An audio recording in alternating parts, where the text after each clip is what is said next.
So fair warning, we give you warning before we start recording. This session is recorded because we're teaching this like 4 different times around here, and so this session is recorded. So anything you don't want to live in posterity, don't say. All right. So that's more of a reminder from me, by the way. That's why last night's crew's a little rowdy. So I say, we'll never record the Tuesday night session. That's just not allowed.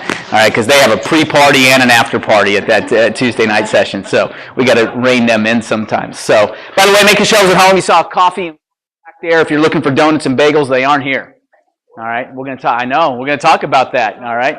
I know, see? You got to come to our regular office meeting at Future Home that we bagels and donuts, because the only reason is because I get thrown out of my ear if I didn't bring, donuts and bagels. If I didn't bring carbs to that one, I'd be in big trouble. Here, we're not about the carbs. We're all about protein, eating well, all sorts of good stuff, because when you eat better, you're going to live better, and you're going to feel better, and you're going to sell better, period.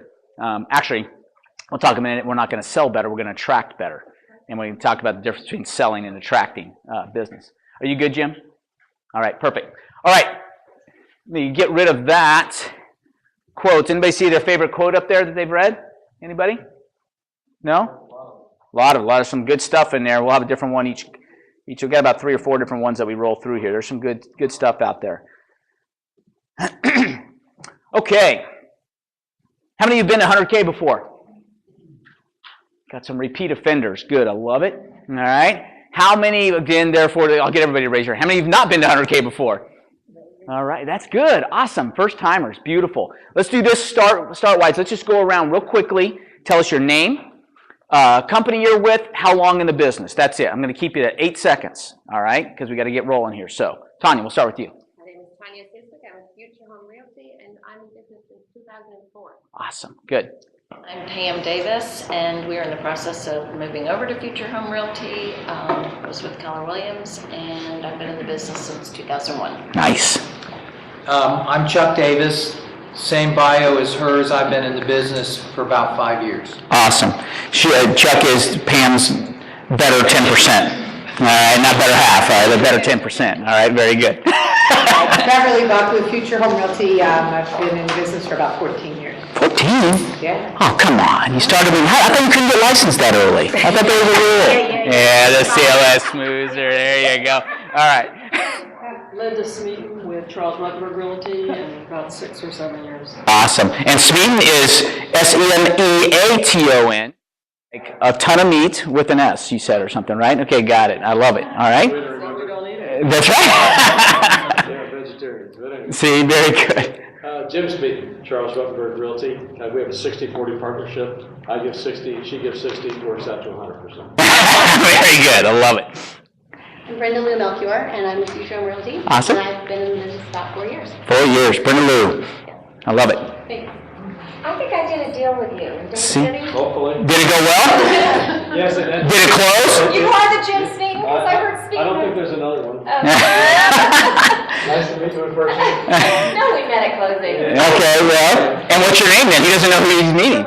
Lorraine Bennett. Does that ring a bell? All right. Okay, very good. Keller Williams. Listing agent, selling agent. All right, good. Yes, yes. So Lorraine Bennett, Future Home Realty, and it's been 11 years. Awesome. Good deal. Let's go in the back and then we'll come around. My name's Andrew Ross. I'm with Future Home Realty. I've had my license for 16 years. Sold commercial real estate for a really short period of time. Last 10 years, I've been a certified appraiser. Awesome. And now I'm getting back in. Beautiful. Welcome. Lisa McGanna, Keller Williams, and almost a year and a half. Awesome. And Lisa, are you at the St. Pete? At St. Pete Beach. St. Pete Beach. Awesome. Good. Welcome. Again. Ashley Calvert with Future Home. I was a realtor years ago, and now I went back to teaching, and then now I'm selling. Now, what did you teach again? Reading to middle schoolers. See, now, you think your job is tough, right? Reading to middle schoolers, all right? Since she came running back to real estate as fast as she can. Awesome. Great to have you back, Ashley. Jim Hurley, Future Home Realty, former KWI. How long? 11 years. 11 years, exactly. I didn't even recognize Jim. We haven't seen each other a long time, and then now, Oh, by the way, Jim Davis he's going to have an office up in the Wesley Chapel office. They're the couple that's having the other office. All right, you guys get to see each other quite a bit. So, awesome. Nancy Velasco, Future Home Realty, 9 years. Awesome. Who's that guy in the back? He's going to hypnotize us if we don't watch out. I'm with Future Home Realty, and I've been in business for a little over 11 years. Awesome. Get it. That's a long haul down here, isn't it, Patrick? Yeah. But yeah, there you go. See, he knows it already. He can smell it in the air. All right. I love it. Good. You said it's a long haul down? Oh, Spring Hill. Yeah, he lives up in Spring Hill. Absolutely. So, but we'll talk about that. How really is the long haul? His neighbors do it every day, 5 days a week for $40,000 a year because someone's going to say, I'll actually pay you a salary to do it. All right. So I got other agents in Spring Hill. That's too far. Make $100K. I'm twice a month. No way. All right. Good job. Way to be here. I love it. Joe. In the business. Awesome. My name is Nigel Stanley, CS Real Estate Services. I'm the business since 12 years. 12 since 2012 or for 12 years? No, 2003, 12 years. Okay, so 12 years. Awesome. Welcome. Brittany Olivier, today is my first day. Yay! She's getting started right out of the box. And I'm going to be with Future Home Realty. Awesome. And you you got to pass your test on Thursday, right? Yep. I told her, forget all that other stuff. Get that legal stuff out of your head. The right of season, all the warranty deeds, and tenants in common, joint tenants with full right to certify. Get it out of there. Forget it. That stuff's all fresh. I just had to retake my Tennessee real estate exam. All right, because I let it lapse. All right, so I had to go back. So all that stuff is all still fresh, and I passed mine on Friday, by the way. Wednesday. All right, good deal. It's good to know that I'm not just Florida knowledgeable. I'm now Tennessee knowledgeable as well. All right. James Thompson, Future Home Realty, and a long time. James been with us a while. I love it. Jackie Spath, Future Home Realty, 10 years. 10 years in the business. Debbie Soretto, Future Home Realty, 9 years. 9 years. Jackie Johnson, 14 years, Future Home Realty, and if you can live in it, I can sell it. That's right. She can, by the way, and she does. Scott, what's up, bro? Scott Cushman. I've only been in business 2 years with Future Home Realty the whole time, and I'm also from Spring Hill, so it was a long drive. Oh, man, I didn't know you lived up that way. Because you got a nice job. You got a carpool together, exactly. Kind of hang out. All right. Carpool helicopter down here together. That'd be even better. All right, let's go over here. Our outliers. Evelyn Neely, got my license April Fool's Day 2000. Ha, psych. That's what I said. Yeah. I was with Keller Williams and Waldini, and now I'm with Future Home Realty. Awesome. Keller Williams in 9 months. Awesome. And Danielle, are you in the St. Pete Beach office, or were you? No, Tampa Okay. Central. Okay, Tampa Central. Very good. Leanne Stack, Future Home Realty, 8 years. 8 years. And Leanne has a better 10% as well, Ryan, that is in the business as well. Well, welcome, we got Rob came in late. Rob Dandrin, want to know how Company you're with and how long in business? 6 years. Awesome. Very good. Okay, that's right, exactly. Welcome, everyone. All right, so here's what we're going to do. This one, just full disclosure, feel free to get up as you need to. All right, not going to offend me. I'm unoffendable. You'll learn that in a hurry. I talk fast, all right, because I got a lot. We ran over last night even. So I'm going to get this done. However, we're recording this, those who are live. We don't just put this out. We record all our training at Future Home, and so it's always available. But this one we don't normally record because you're going to see, I think there's so much value in being in the room, all right, because we're going to learn that we're going to synergize and learn from each other, that we don't make it public to everybody necessarily on the front side because we want people to strive to be here, because this is the one where we think it's important to be here in the room. Other stuff, if I was teaching how to fill out a FAR bar contract, I can do that, and you can sit in your fuzzy bunny slippers at home, all right, and watch that and probably get the gist, all right? But getting the dynamic of what we're going to talk about is completely different, okay? So I'm glad you're here. You need to continue to be here. We're going to talk about the process and what we're all set up to do, all right? Okay, cool. This did this to me last night, too. I'm gonna unplug it once and see. Good, all right. Okay. Those of you who don't know, if you've never been around me, you're going to learn that I'm all about mindset. All right, because the only difference in successful people, not just realtors, successful people and unsuccessful people, has nothing to do with talent per se. All right, I guess let's caveat that with, I'm not going to play in the NFL. So there is something to do with talent when you get to that, that kind of level. But that being said, in our arena, in the arena of life, the only difference between successful and unsuccessful is all mindset. Right? Because really the talent to do any of this stuff, there is no real talent other than, so you're going to learn, if you were coming looking for a magic potion, all right, there's a little fairy dust I was going to sprinkle over you that's going to all of a sudden, you're going to walk out and you're going to have 8 qualified buyers all of a sudden fall in your lap, or I'm going to give you the secret website that they all send you emails about, all right, that this is it, or hey, you know what, if you pay me $39.95 a month, I'll give you the zip code, all right, and you're in. It's not here, okay, because guess what, they're selling that zip code to other people, all right, so don't think that this is not what this is all about. Here's what I do know. I've been in real estate since 1993. As a high school math teacher prior to that, I got in, I gave myself 10 weeks to see if I could sell real estate in the 10-week period that I had the summer off. All right, didn't quit my teaching job because I had to have some income coming in.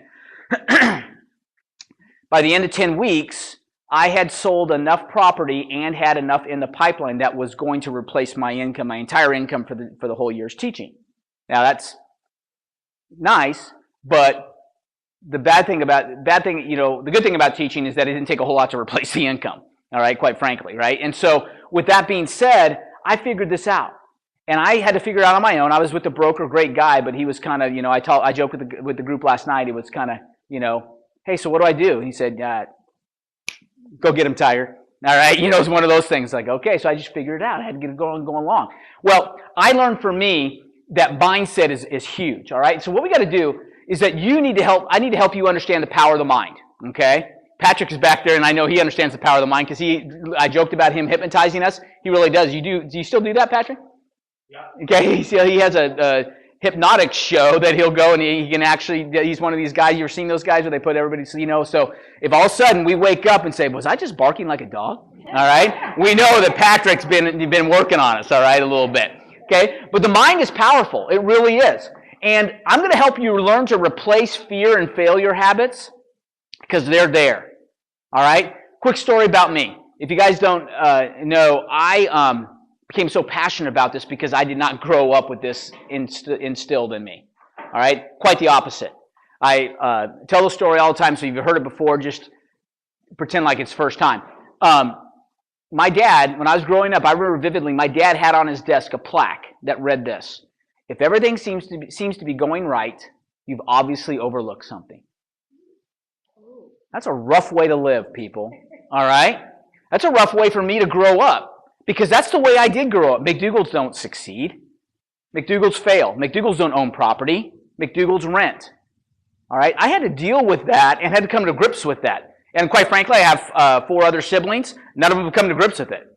All right? They're all older siblings, all right? And they're all struggling immensely, because, well, first of all, we'll talk about some of the books that we're going to read. They haven't come to grips with the fact that they are where they are because of choices they've made, not because of anything else. And we're going to talk about, I'm not here to blame my past, but I'm here to tell you that you got to understand where you're coming from if we're going to help you get through it, okay? And you got to be honest about those things. So some of us, again, a room this size with this many people, we've got everything from people born with a silver spoon in the mouth to me not born with a spoon at all, okay? And so with that in mind, how do we help all points in between?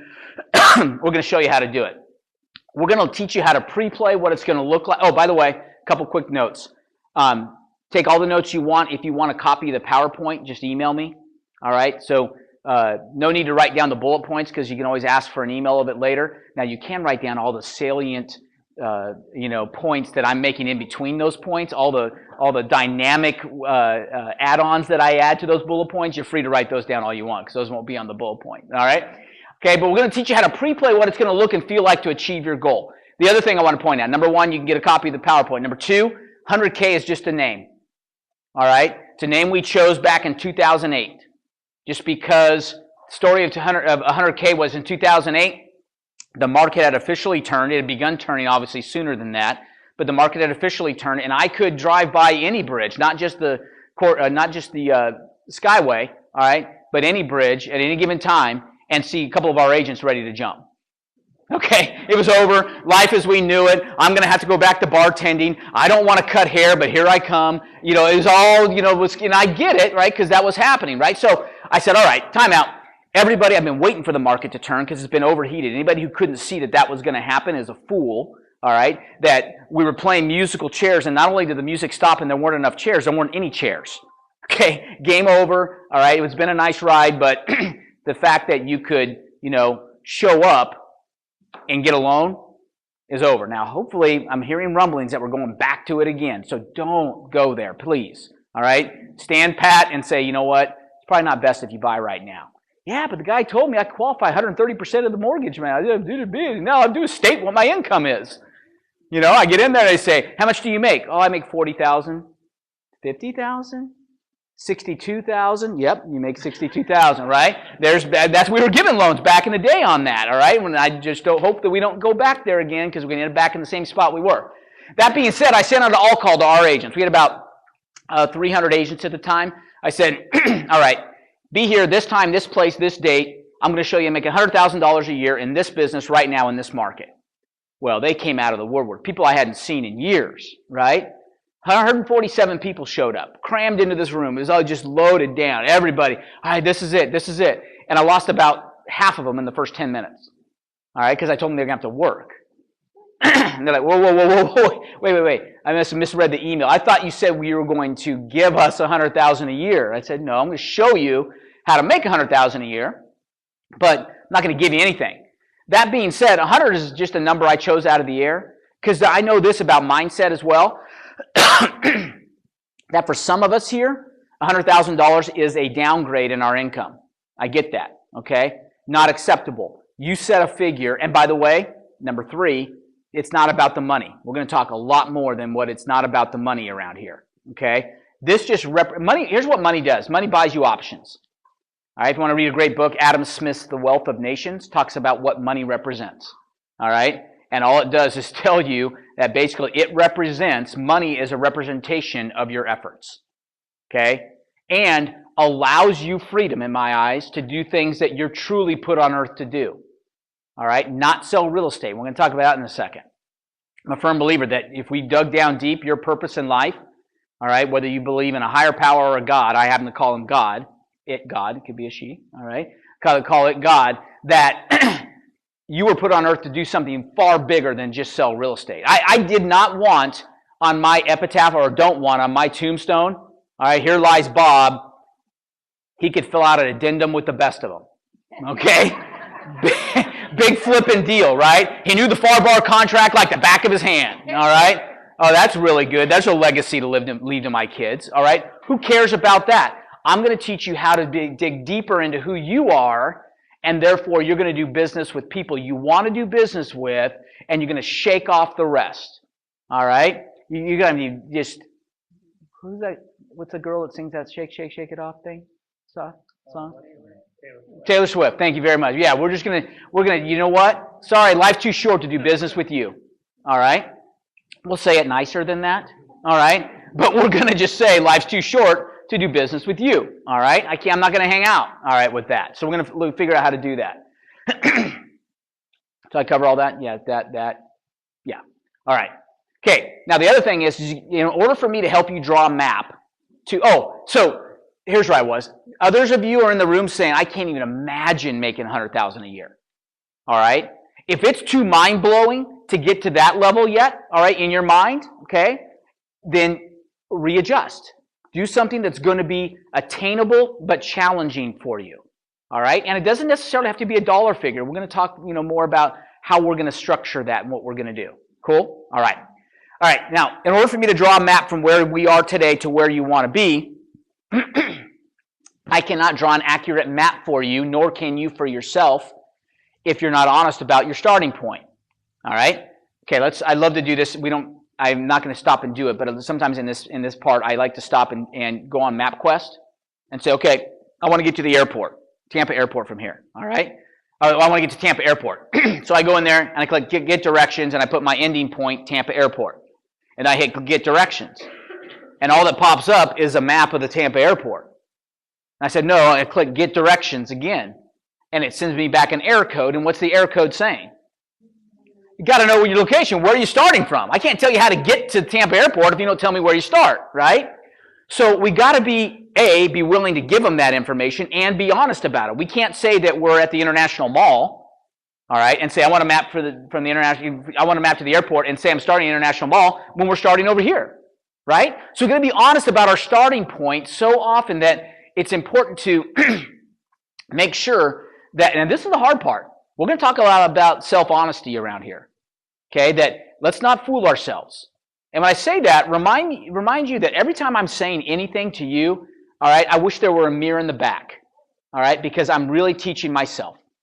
That's who I need to talk to, all right? I'm saying this to me as much as you, anytime, every word I say is coming out of there, all right? Now, here's the ugly truth. There are approximately 1.2 million realtors in the United States right now, okay? 1.2 and 1. 1.2 and 2. 1.2 and 3. All right? It's ever growing, okay? So it's continuing to get more and more people, all right? So check this out. 20% of 240,000 of them didn't have a closing last year. Are they your competition? No. Okay? All right?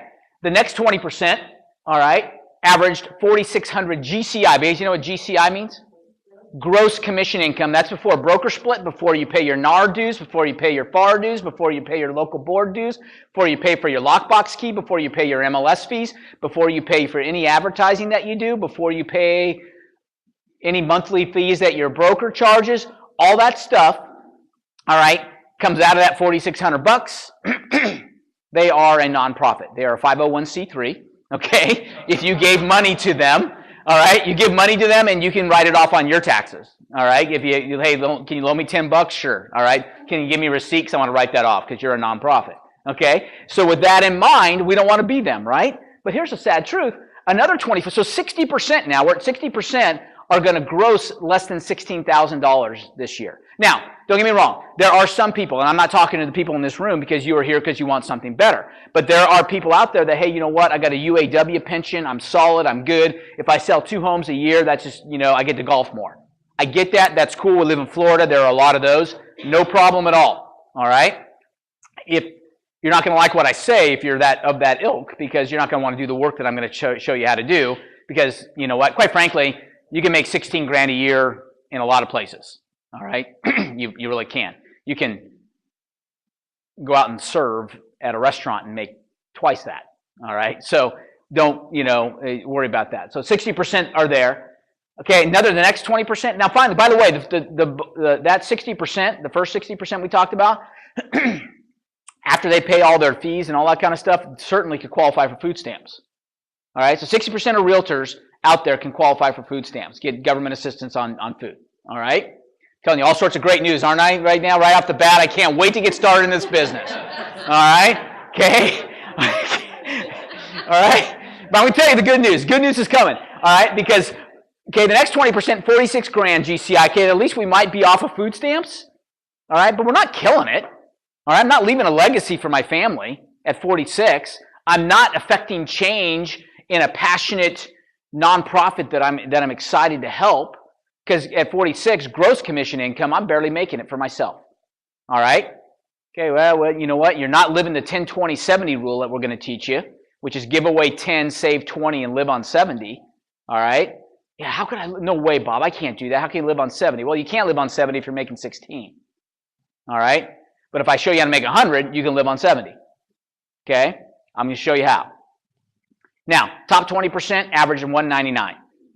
Okay? Any different than anything else out there? No. We all know the 80-20 principle, right? It's called the Pareto principle. It's been around for years. All right? 20% of the people do 80% of the work. We all know that. All right? Here's the thing. If I can show you how to net $100,000 a year in real estate, all right, in the world, in the United States of America, you're going to be the upper 1% of wage earners. Okay, even though it's not a wage, all right? You will be in the upper 1%. All right? Trust me, when you do your taxes, you'll find out. All right, then you're upper 1%, all right, because you haven't paid your fair share, and we're going to have to take that out because everybody else needs more of your money, all right? Okay, the question is which 20% are you and which one do you want to be? So here we go. Imagine this, netting $100,000 in commission income. Okay, netting, all right, that's after a broker, after expenses, after all that kind of stuff, bottom line, netting $100,000 a year in the business. Okay, just imagine it. Imagine this. This actually seems less believable sometimes. Actually enjoying the real estate business, all right?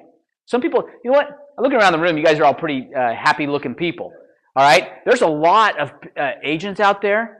I don't know why I make any money. I said, well, because your freaking face looks like it's sucked on a lemon all morning, all right? You know what? Who in the world would want to do business with you? Look at you, all right? Am I right? You've done it. You do deals with them all day long, right? I get it. Okay, so realize that they're not your competition. That's the beauty of this thing. All right, if you can just go out there. Who was I was telling the group? Oh, last month, it's office meeting.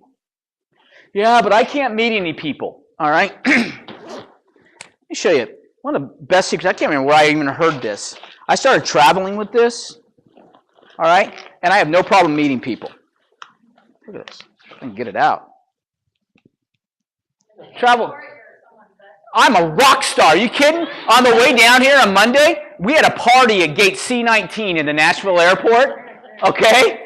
It was a party going on. I plugged this bad boy in. Oh, you got it. Oh, you know what? Everybody's like huddled around, just laying on the floor. And I just said, no, man, here we go. We just plugged it in. Next thing you know, got to know, I met 4 people. Just, nothing to do with real estate, but I just met people because I was a nice guy and I carry along with the little 6 gang. This cost me $8.99. Okay? There's an agent in our office that does all his business out of Starbucks, all right? And on the top of his laptop, he's written, ask me about real estate. He's just working away, doing his thing, all right? Hanging out at Starbucks. He does a ton of business, people walking up to him at Starbucks, all right?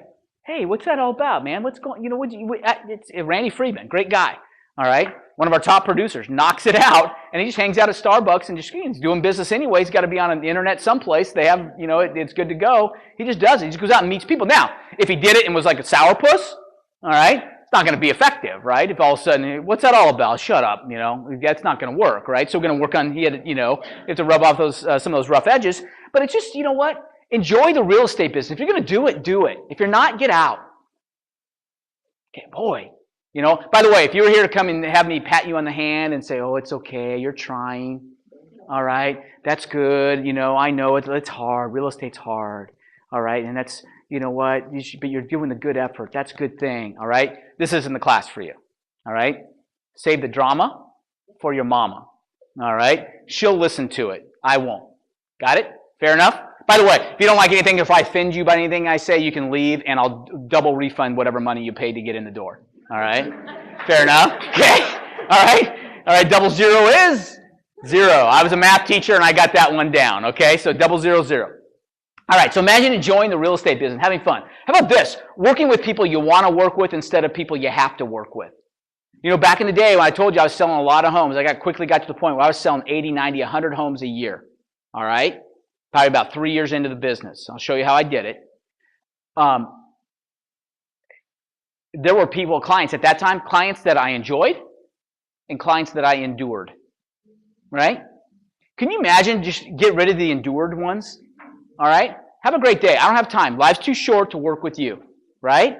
And because here's the problem. Right now, when you have a limited amount of clients that you perceive you have to deal with, all right, you latch on to them like, this is my one lead for the month, all right? And you're hugging on and they're like, I don't want to buy anymore. You know what I mean? And you're like, no. You told me 3 weeks ago that you wanted to buy, and I've already shown you 19 homes. Yeah, well, you haven't got the message. I haven't written an offer yet that I'm not going to buy a home, all right? That I just like the fact you'll buy me lunch every time we go out, right? Get rid of that.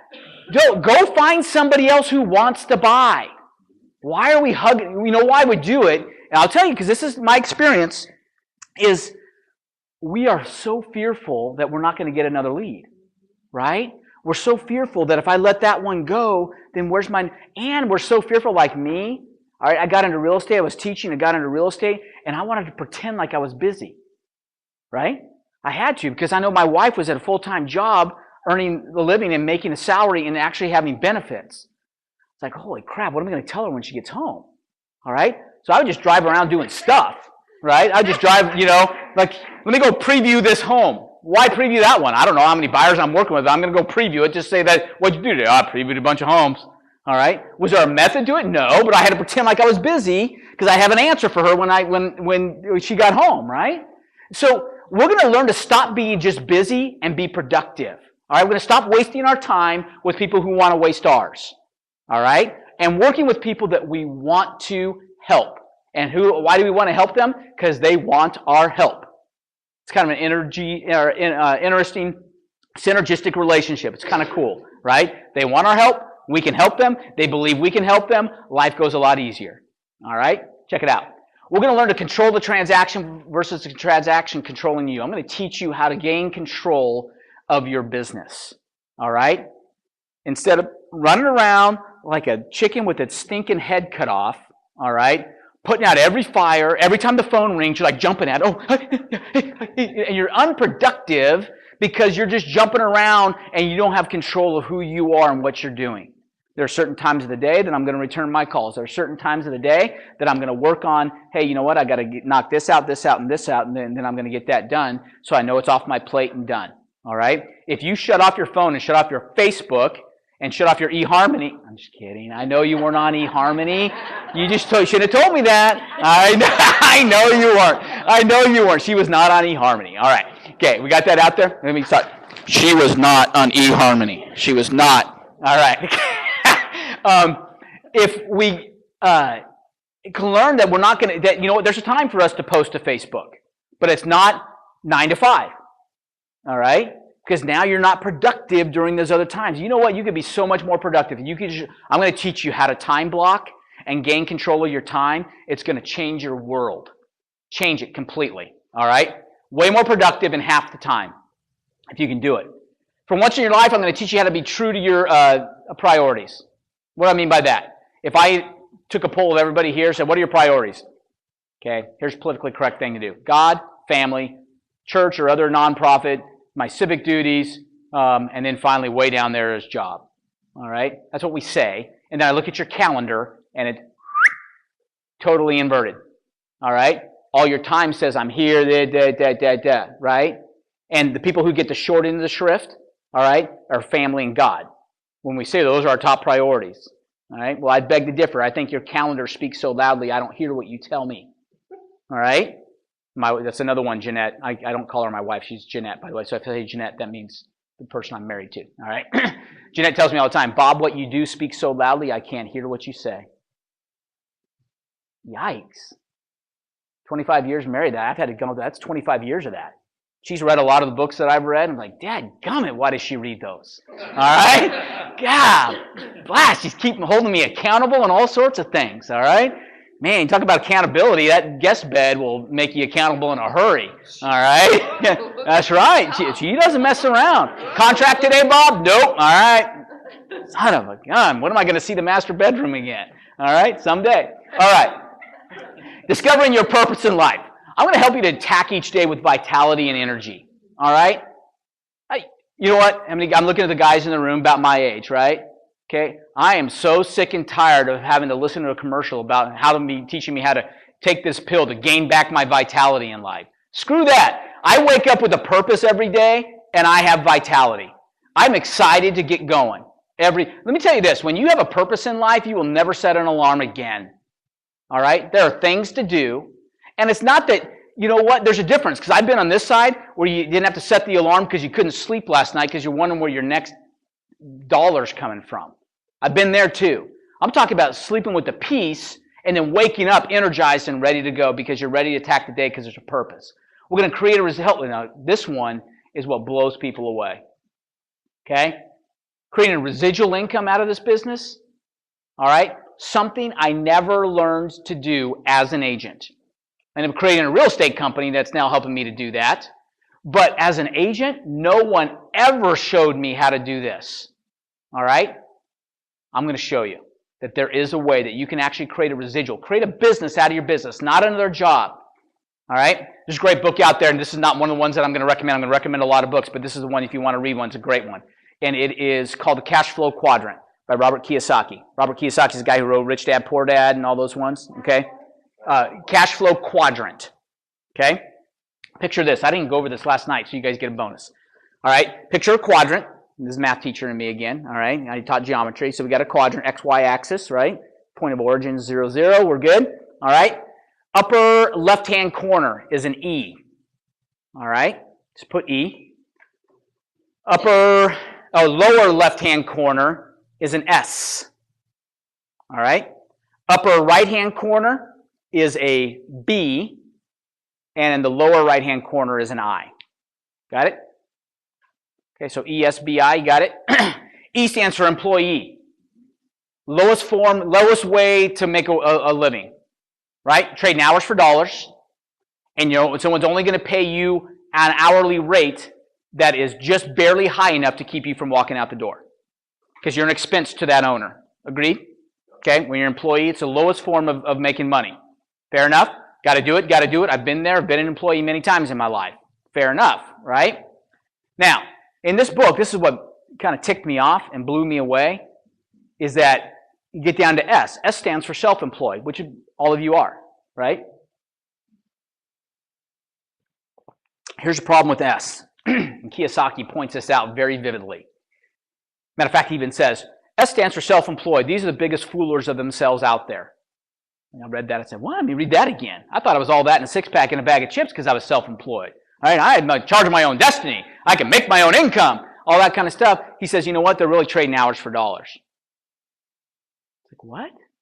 He says, yeah. He goes, and then he continues on reading the book. It says, continues on, one of the biggest offenders of this are real estate agents. Like, what the hell? This guy's, speaking right at me here. Now those are fighting words. Let's bring it on, brother. He lives out in Hawaii. I said, let's go. If I could afford to get out there, I would. All right? So, self-employed, you're still trading hours for dollars. Right? Because what happens if you're out representing buyers and sellers, all right, and you're laid up in a hospital for 6 months? What happens? Screwed, right? You are not out there doing it. Are they going to find someone else to sell their home? Are they going to find someone else to sell them a home? Absolutely. I told you there are 1.2 million of us out there, right? There's plenty others to choose from. So if you're not around, I'm sorry you're laid up in the hospital. That's too bad, but I'm out over here. All right? Okay? That's just the way it is. So, we want to live on the right side of the quadrant. B stands for business owner, where you actually have a business. We're going to help you create a business out of your real estate business. All right? And then I is really where you want to be. But lower right-hand corner, that's investors, where you're just living off your income. I mean, your income is generated from your money. All right? Other investments you make, that's eventually where you want to be. All right? It's a B and an I. Okay? All right. So I'm going to show you how to create a residual income from the real estate business. Now, room this size, I had about 45 or 50 agents in the room last night. Okay, and I could see and look in your eyes. I'm just looking around. I see some, and here's what I get. Bullshit. All right? That all sounds great. All right, yeah, enjoy the business, make $100,000 a year, work with people I want to work with, right? And we all have freaking fairy feathers and fly around too, Bob, and life's hunky-dory and everybody gets along and there's no traffic ever on the Courtney Campbell. All right? What world are you living in? I get it, okay? But here's the thing. If you believe it, it can happen. All right? And you can because I've shown other people how to do this. So here's how we're going to do it. We're going to study those who are doing it and have done it. There's nothing new. I'm not going to create anything new for you here. Anything I'm telling you today is stuff that has I've either copied from somebody, kind of figured out on my own, all right, or heard from, third party, all right? There's nothing new under sun. Selling stuff is selling stuff, period, all right? It has nothing to do with that. That's the good news, actually. It's because we're going to learn from other people. We're not going to it's not going to cost you money to do this. It's going to cost you effort, all right? But there's no money cost. We're going to learn from each other in the room. By the way, most of you are future home here. Those of you are not. Others are not. There's a couple KW, and that's good. And I know Charles Rumberg. So it's awesome. Here's our culture, all right? Just because James shares something, he's free to share it because he's not fearing, all right, that the Davises are going to steal some of his business. There is so much, let me say it real clearly. There is so much real estate business out there to be done. None of you need fear that someone's going to steal your business. All right? The people who do business with James because they know, like, and trust James. And the people that know, like, and trust James are different than the people that know, like, and trust Tanya. Just is. All right, let's go back to math for a second. The Venn diagram. Remember the Venn diagrams, the two circles, and the people that know, like, and trust James and the people that know, like, and trust Tanya, if they do touch, it's such a small sliver that it's inconsequential to either of them. All right? So, once we get past that idea, well, I'm not going to share. That's my trade secret. That's, I'm going to hide that one under. Guess what? You're not in the right room. All right? We're going to learn from each other, okay? Because the people you help today are the people who are going to help you tomorrow. All right? That's just the way we roll. We're going to focus on income-producing activities, things that actually matter. We're not going to drive around previewing properties like I did just to say that I'm busy. All right? It's a waste of gas, waste of time, and you may as well just go weed somebody's garden for them and make $4 an hour if you're going to just drive around to do something to pretend like you're busy. All right? Go do something else. We're going to hire out. We're going to learn to, once we get to a certain point, we're going to hire out non-income producing activity. All right? Future home agents, most of you know Maureen. Maureen started out as my closing coordinator. All right? She's now our office manager. She was my closing coordinator. How could I sell 90 homes a year? About 90% of those buyer controlled. All right? Without a team, I was it. Didn't I have a team of 4 buyer's agents? It was me. All right? How did I do that? Because I had a closing coordinator that once I got it to contract, hey, Maureen, take it to closing. Let me know when the check's ready.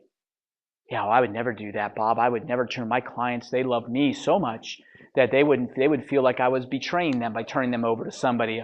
All right? BS. It's because you didn't properly phrase it. You didn't learn how to do it like I did. All right? People end up loving Maureen better than they love me anyway. All right? Okay, what's that? What's that? That's right, nothing else has changed, right? And still to this day, our agents still love Maureen better than love me, and it's okay, all right? Okay? So, we're going to learn to hire out non-income producing activities, because if you can pay somebody $250 to take it to closing, make sure the termite's done, make sure all the repairs are done, make sure everything is squared away, make sure this last addendum is signed and everything else, while you're out showing more property and or going on another listing appointment and actually generating revenue, then you're ahead of the game, all right? That's how you do it. Love this. We are going to learn from our mistakes. Okay? What does that imply? Thank you very much. We are going to make mistakes. I've never made a mistake in real estate, and you've never sold anything either. You're part of that first 20%, had 0 closings. Yeah, but I didn't make any mistakes. All right? And I stayed at home, and all my blue pins were lined up, and all my red pins were lined up, and all the green ones, they look good on my desk. All right, yeah, but there's a lot of ink in them. Have you ever written a contract? No, but their blues are lined up. Okay, go make mistakes. All right, if your broker doesn't agree with that, then talk to them. But I'm most of your broker. Go make mistakes. We'll clean it up later. Okay? Favorite proverb from the Bible. I said it. I said the Bible. All right, okay? Favorite proverb from the Bible. Where there are no oxen, the stable is clean. All right? You want a nice clean stable, everything put up, lined up, and everything, well, we don't like that stuff that comes out of the backside of oxen. All right? Well, guess what? In Babylonian times when that was written, time of Solomon, all right? Oxen was wealth. That's how you showed you had stuff, right? Is that if you didn't have any oxen, you were poor, right? So if you don't have any oxen, you're poor, but you got a clean stable. All right? I want messy stables. Okay? I want stuff because when I do stuff, then stuff comes out the backside. And sometimes stuff happens, big deal. All right? It's just the way it is. All right? I feel like I'm the receiver from the Seattle Seahawks. All right? Trying to backside. Okay, yeah. So with that in mind, go make mistakes. Because if you're so fearful, if you get paralyzed, it's the old paralysis by analysis, right? Oh, I don't have my listing presentation just right, so I'm not going to go on that one. Or I would go talk to that person. I overheard them saying that they're really potentially looking, they're visiting down from Canada right now, and they would really like to maybe potentially buy this time. But what if I mess up? What if my script isn't right?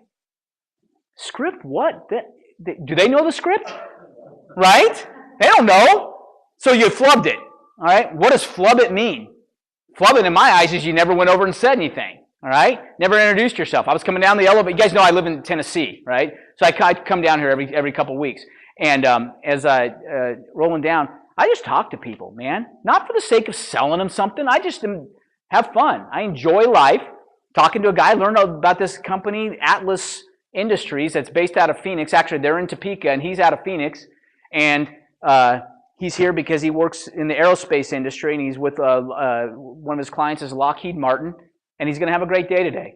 Okay? That was 38 seconds on the elevator down from floor 3 at the Courtyard by Marriott in Oldsmar. Okay?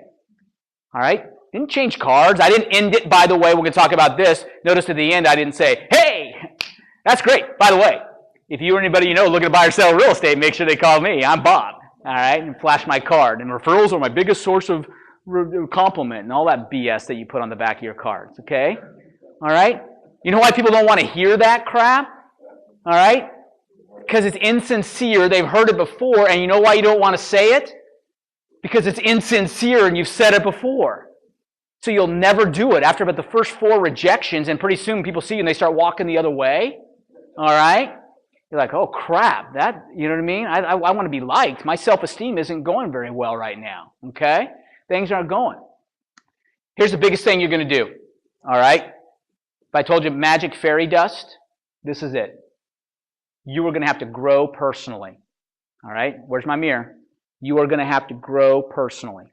If I want to be better tomorrow than I am today, I've got to grow personally. I've got to change. All right? Because we're going to learn that we're not going to sell. We're going to attract. All right? And for me to be attractive, I've got to change. Period. All right? There are rough edges that I need to sand off. All right? And so with that in mind, we're going to show you and help you and challenge you and push you to do that. Because that's the biggest difference. If people do business with people they know, like, and trust, then you need to be more knowable, likable, trustable. Period. You don't need to have the proper script down. You don't need to know that you've paid for this zip code from Zillow. All right? And we're going to get rid of negative talk. All right? New agent, brand new agent in the business. All right? My biggest fear that she's here is she's around old agents. Right? She hasn't had a chance yet, but let's ready? You finish the sentence. Buyers are? Okay. Who said wonderful? That a boy. I love it.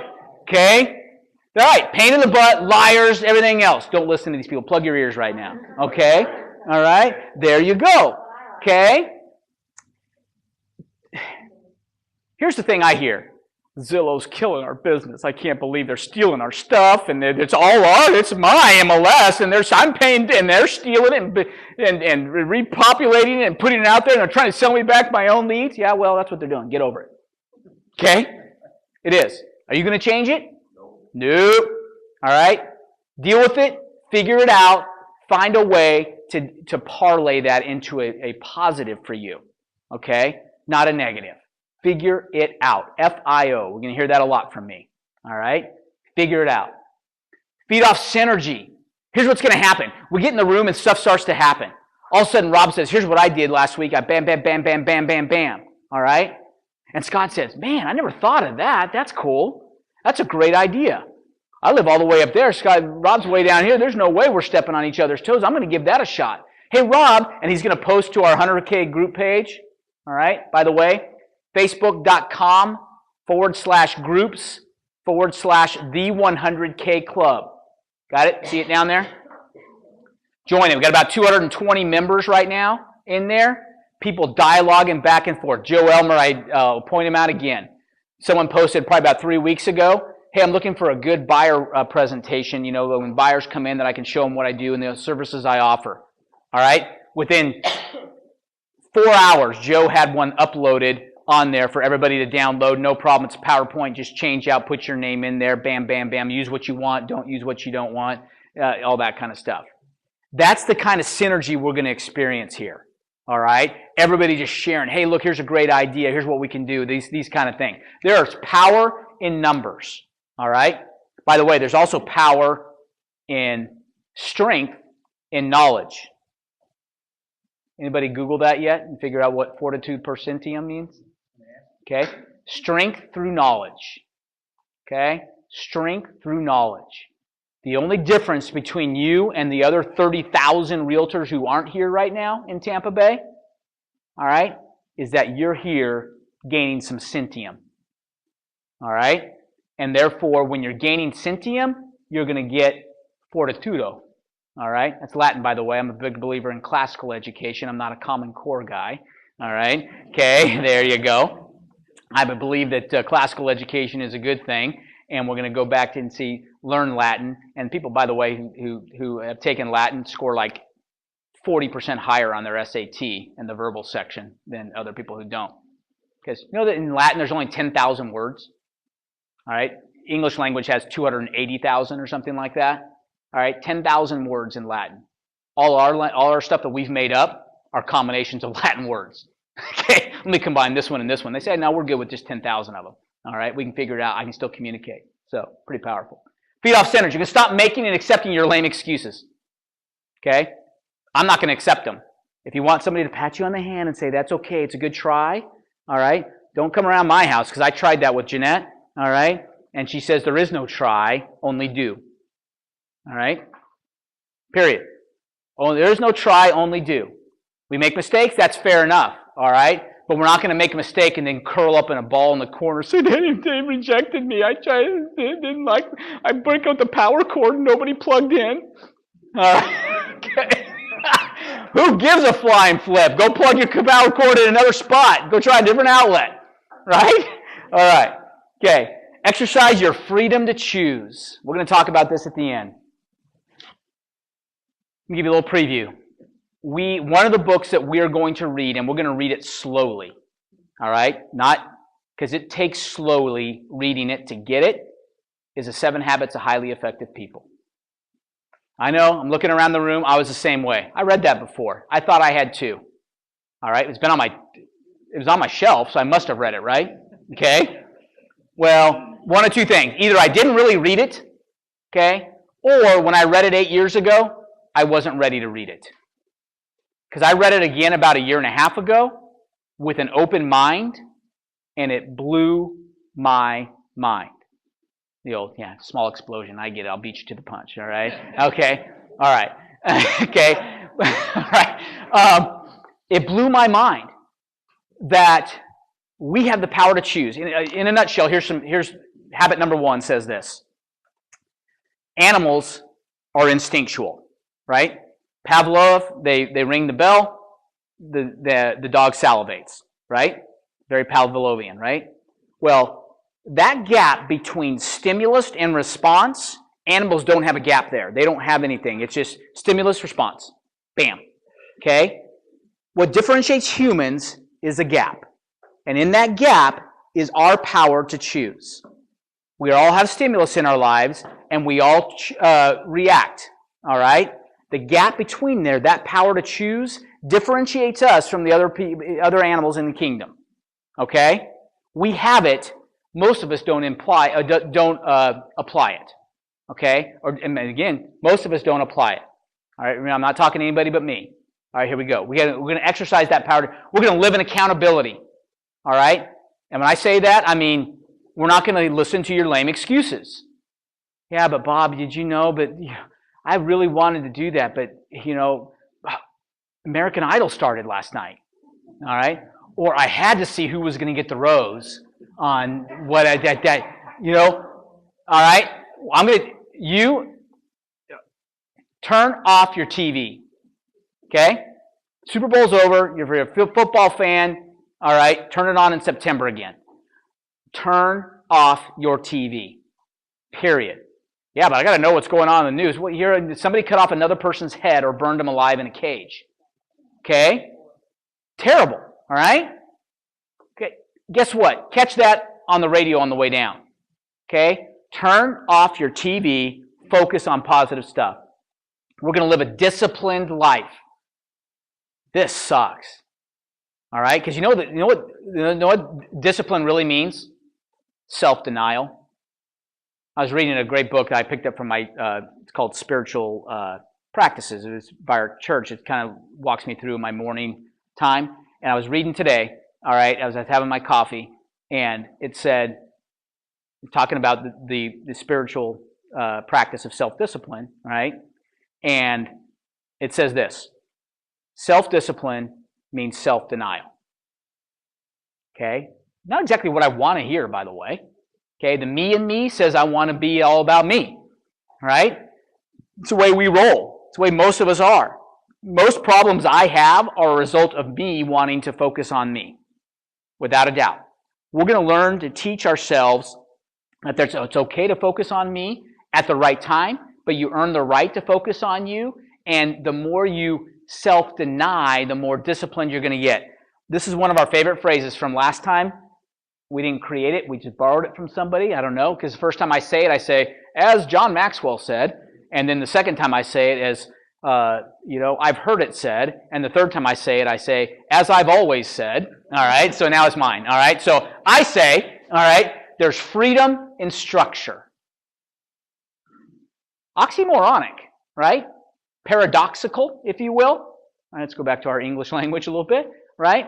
It's a paradox or an oxymoron to think that there's freedom and structure together. But once you understand what we're talking about, the more structured you are, the more freeing it becomes. There's so much. We have one of our sons, we have a 12-year-old and 8-year-old. 8-year-old Samuel is adopted from Russia. All right? Samuel needs so much structure in his life that he freaks when things are not structured. All right? I mean, just literally changing Sunday school classes is a big deal. All right? Because this isn't the norm. He'll wake up, and to this day, we've had him for 5 years, and to this day, he'll say, what are we doing today? What's today like? Christmas break is not good. Because that's, we're not, what do you mean? There's no school. He craves structure. Most of us really do. All right? I don't want to be told what to do. No, I'm just saying, but once you structure yourself, man, it becomes very freeing. We're going to help you do that. We're going to time block. We're going to show you how to be more productive in half the time that you're wasting right now. Okay? We're going to make you do that. And we're going to consistently evaluate progress. Here's what I know. I look at a room full of realtors. This is what? We're still in February. Okay, we just got into February, so it's recent enough. January 1st, you guys all sat down and said, I'm going to set my goals. All right? So you set your goals. You write down, here's what I want to do. I want to sell this many houses. I want to make this kind of money. I want to do this. You write it all down, packed it away, and you haven't looked at it since. Nor will you again until December 28th. All right? Then on December 28th, you're going to open it up and say, I wanted to sell 40 homes this year. And you look up and you say, well, I've only done 6. Crap. I've got 3 days to sell 34. All right? What are the chances it's going to happen? None. You know why? We're not consistently evaluating our progress. We think we pat ourselves on the back because we set our goals. All right? And don't get me wrong, that's bigger. That's ahead of about 90% of the realtors out there. All right? So you actually wrote them down. Now you're ahead of 95% of the realtors out there. But then you stashed them away and never looked at them again. What I'm going to teach you to do is a weekly ritual that we're going to sit down and take a look at where we are. Okay? Because I love this. You guys have seen this slide before. Please just engage, what's the word I'm looking for? Indulge me. All right? You've seen this slide before. Okay? Here's a trip to the moon. All right, if I took a God's eye picture, of us taking a trip to the moon, all right, from way back, that's what it looks like. We shot a rocket, goes up, fires itself towards the moon. It gets close enough to the moon where the moon's gravitational pull sucks it in, and it rotates orbits a couple times, slows down enough, fires itself down enough to slow down, so it's no longer orbiting, and it just finally lands on the moon. Pretty cool, right? All right. Well, pretty smart people figured out how to do that, by the way. Pretty incredible. Okay. They say, all right, here we go. All right, now, there's really just a big stage TV studio in New Mexico that staged all that. All right, I got you. All right. Reality is this, okay? Let's take this right here. Let's say that box right there is just a 5-second portion of that trip, okay? And the big box is a blown up, okay, super magnetized actual trajectory of what that path looks like in those 5 seconds. Those 5 seconds look like that. You know why? They're constantly evaluating their progress. Because if they get off too far, there's not enough fuel to shoot a rocket from the Earth to the moon. That's why it never happened, right? There's not enough fuel to shoot a rocket from the Earth to the moon. They escape the Earth's gravitational pull. They point it in the trajectory they want, fire it, get going, and shut the rockets down. Right? Because now they're coasting. Okay, that way. But along the way, they say, ooh, we're off a little bit. Let's fire, turn, right? Because they know if they waited 15 seconds, they may not have enough fuel to fire to get back on track. They can't afford to wait till December 28th to check it out and see how I'm doing. All right? If they waited more than a minute, they could be unrecoverable error. Are you with me? And so that's it. And you know what? It's a lot easier to make small, tiny adjustments than one big, fat, hairy one. Right? At the end. Here's what. Oh, I don't do that, Bob. I always check June 30th.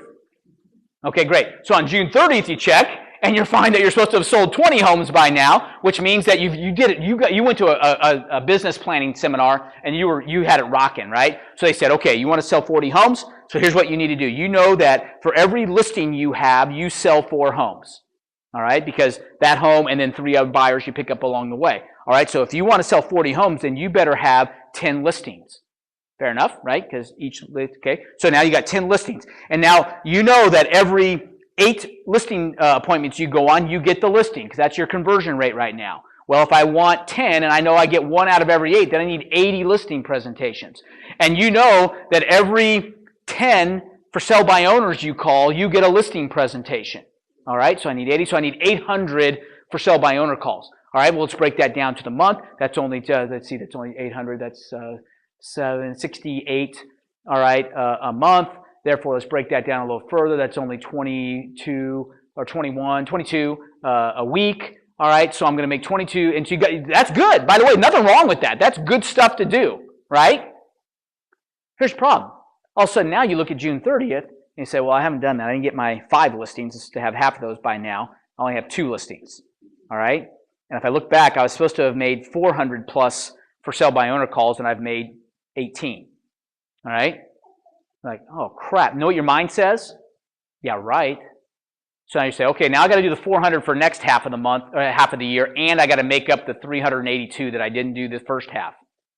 And your mind says, yeah, right. That ain't happening, right? And you say, you know what? Tendon bar wasn't that bad. Cutting hair was all right. I didn't really, those kids weren't that bad in middle school, all right? That's what your mind goes to saying, okay? And so what we're going to do is at the end of 1 week and say I'm supposed to have made 22 for sell by owner calls, and I only made 18. All right, that means next time I got to do 26 because I was under by 4. So now I can catch up by doing 26, and I'm back on track for my 22. All right?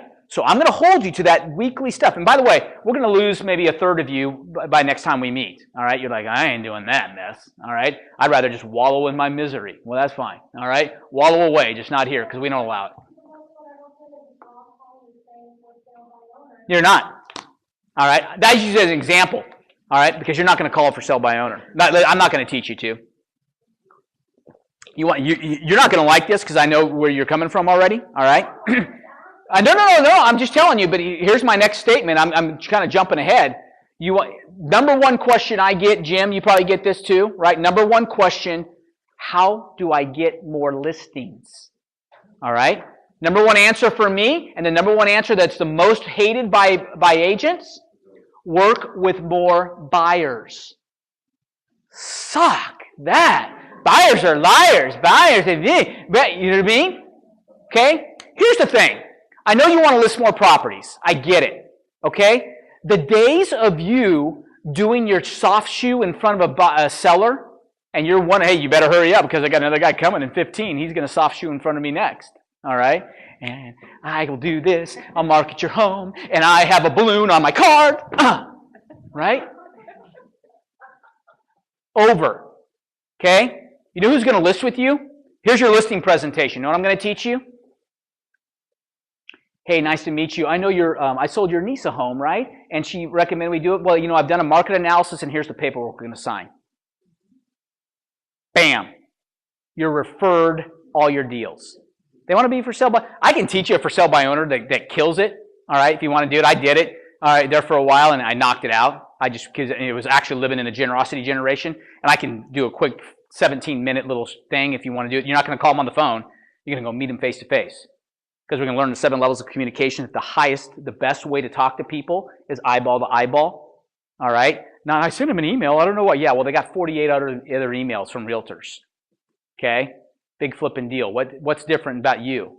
all right? What's different about me is I went to him and said, hey, you know what? Hey, Mr. Davis, Bob McDougall, hey, look, I saw your sign, and look, I did a little bit of research, and before you slammed the door in my face, let me tell you something, I am a realtor. Okay, but here's the thing. I don't want to list your home.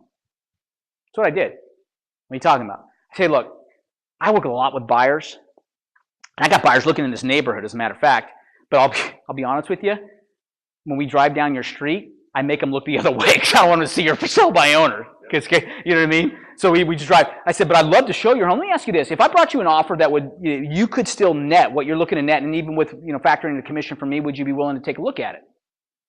Well, what do you mean by that? I'm just talking about, the fact that, if I brought you an offer, let's say you want to net 100, if I brought you an offer for 103, all right, that you're going to walk away with, you're still your 100, would you take a look at that offer at least? Yeah, I'd probably do that. Well, great. You know what? We can do it another time, but I'd love to come and just take a look at your property and see what's going on. I don't know if it's now good or if not, no problem. I can't tell them about your home if I don't know about your home. So I'd love to, I got 10 buyers right now looking in this zip code. And so, we might find your place, right? Good. Fair enough. I know, it's not good. We just had a party last night. No problem. How about Tuesday afternoon? I'll come back by. All right. Sounds good. All right. So I come back by. Hey, Mr. Davis, I saw your sign out in the yard. That looks great. You know what? I have a system. What I would do, I'm more than willing. I got these really cool for sale by owner signs that I put out there. And you know what? I got this really cool listing kind of thing where people can text, a code, and they get all the information about your home.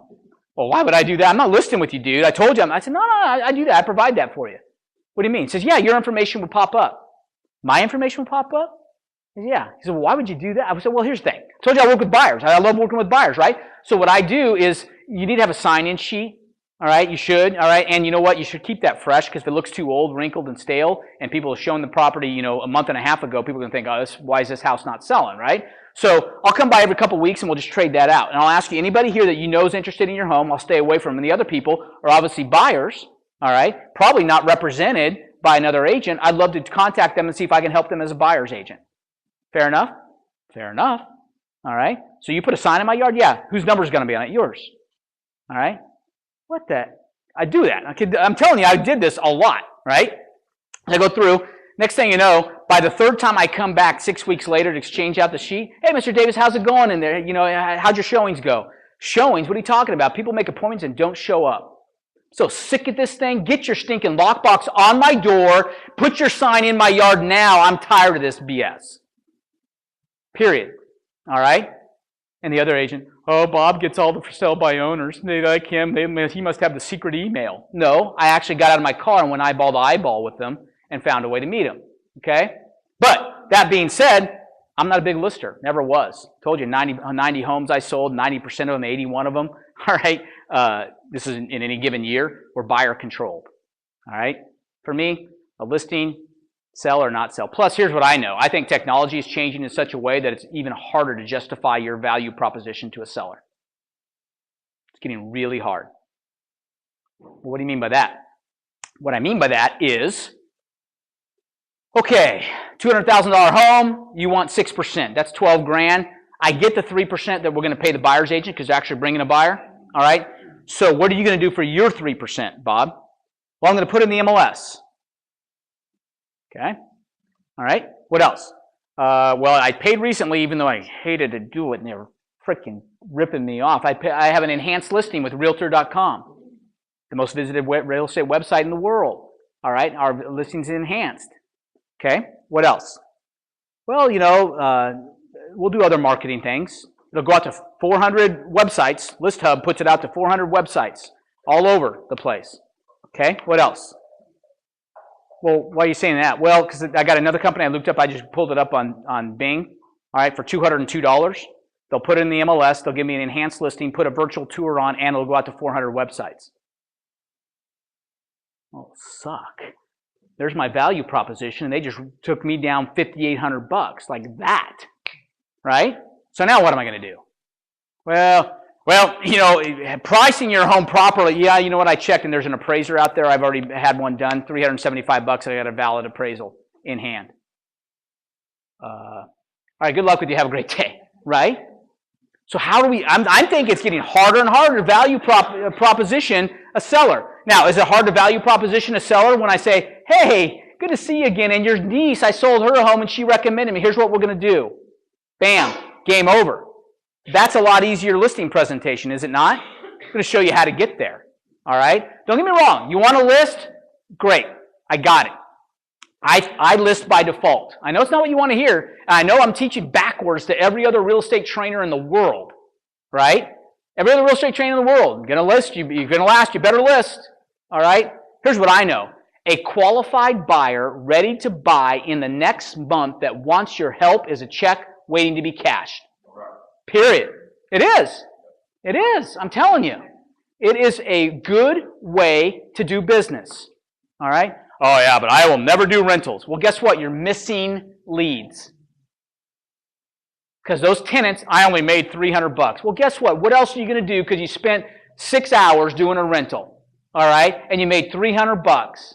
50 frickin' bucks an hour. Let's multiply it out. That's 2,000 hours. $50 an hour is $2,000 a week, is $104,000 a year. Where else are you going to work doing that? Huh? Yeah, but I don't do rentals. All right? I drive a Jaguar and I wear a Rolex. All right? Whatever. All right? Because guess what? They remember you. You start taking a rental call, I dare you. And they're like bowing down at your feet. Thank you for working with me. Thank you for returning my call. 50 other realtors ignored me. All right? I don't know why I can't make any money in this business. It's because you're turning business away. All right? You're treating people like crap because they're just a renter. That's not what I wanted to hear. I'm out of here. I'm not coming back next time. This sucks. All right. Here's what I'm going to do. System one. I'm going to teach you 2 systems. All right? I'm going to teach you how to create business out of thin air. This is what I did. This is my entire real estate career. All right? Very lucrative, but not a residual income. It was the biggest frickin' hamster wheel you've ever seen in your life. All right? It was. I would run hard 364 days a year. Trust me, you guys know, you guys looked at me and said, 90 homes? 81 of them buyer controlled? Man, that's just like, you're going to pull your hair out. I did, trust me. I was running hard on that hamster wheel. I would get off on New Year's Day.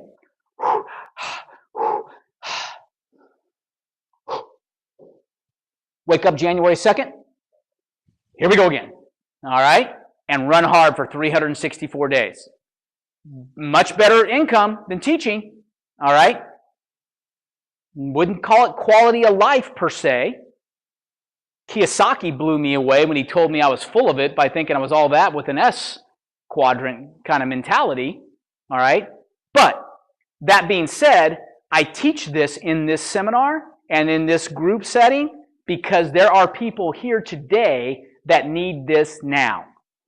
If I pulled, who needs a commission yesterday? Okay, right? I get that. So, until I can teach you the second system and allow it to flourish, here is something you can always fall back on. Now, this is where the work comes in. This is system one. This is how I built my entire real estate career. All right? You're going to say, you're kidding me. Now, why do we call it planting corn? Because it's fast. All right? I'm a big law of the harvest guy. Stephen Covey, when we read him in 7 Habits, he talks about the law of the harvest all the time. You cannot fool the harvest. Certain laws that you can't mess around with. Gravity's one. All right? The law of the harvest is another. Okay? You are not going... I try and teach this to my sons all the time. All right? We don't... Cramming the night before a test is like cramming seeds into the ground in late September, hoping that I'm going to have a harvest in October. Right? Yeah, I didn't want to do it early back then, but I'm going to fool, I'm going to do all the work in September. Doesn't work that way. That's not the way the law is written. All right? The law says you plant in the spring and then you harvest. All right? Too late to cram at the end. All right? If we studied all the steps along the way, if we had just done 20 minutes of studying a night for the last 6 weeks, we'd be ready for this standardized test that you're ready to take. Right? And so that's what we're going to do. I'm going to help you be disciplined for you so that you can do it. Now, corn planting. Here's the cool thing. Put corn in the ground late May, early June. All right? It's knee-high. by the 4th of July, all right? And you're eating corn by late July, early August. It's pretty quick, actually. Plant corn sometime. You guys got to watch it. Here in Tennessee, we put on overalls and we plant corn, all right? Okay? And we were amazed. The fact you put a kernel in the ground, all right, and that thing just starts to sprout up, and then it's almost to a point where you can watch it grow, right? It's just amazing. Once it starts, it's like, holy, it's a stinking beanstalk, right? It's just like, man, it's amazing how fast it grows. And next thing you know, about 2 months later, corn is there ready to harvest. That's the good news about corn. It's fast, all right? Some of you need a commission tomorrow. I can show you that if you join our conference call on Friday, all right, and do what I'm going to tell you to do on Saturday and Sunday, you'll have a qualified buyer to work with next Monday, all right? I'm here to tell you, it works, okay? That's the good news about corn. Here's the bad news about corn. You chop it down to harvest it, it's gone. I come back to that same field next year and I look, I say, where's my corn? And the field says, where's my seed? I said, oh crap, I got to plant every year? What's up with that? Yeah, I got to plant every year because you chop it down every time. That's the bad news about corn. So I'm going to teach you some of each, all right? I'm going to teach you how to plant a cornfield and an orange grove, all right? Simultaneously, and the corn's going to get us income until the orange grove takes over. Because ultimately, I want you to live where I never lived in my real estate career, and that's picking oranges. Better yet, paying people to pick oranges for you, okay? While you sit on the porch sipping an iced tea. Sweet tea, we like to call it in Tennessee. All right. If you're going to last in this business, you better work with buyers. Okay? I know. I'm teaching this all backwards. Listen to it back. I'm in that era, remember they played the music, the records backwards, and there were satanic things in there. All right. Remember that? You guys are that era? All right. Yeah. Okay. I know I'm teaching you backwards, all right? And there's it's Lucy in the Sky with Diamonds had some satanic ritual in it or something that they were teaching us. What's that? I don't think that's the case. I know. They always taught us that, all right? And it's just the way it was. So, all right. I also, back in the day when I didn't have control of what church I could go to, because I went to what church my parents told me to, and I lived in frickin' fear my whole life. Is God coming tonight? Did I say a bad word? So anyway, right, that's my own. Okay. Am I going to hell because I thought that? Whatever. All right. Okay. We're going to work with buyers. Okay. How are we going to do that? It is all about the traffic. Okay. I won't break into my Megan Trainor. It's all about the traffic, about the traffic. All right. But I got a little smile out of you. You're a tough one to crack, but you at least smirked at that one.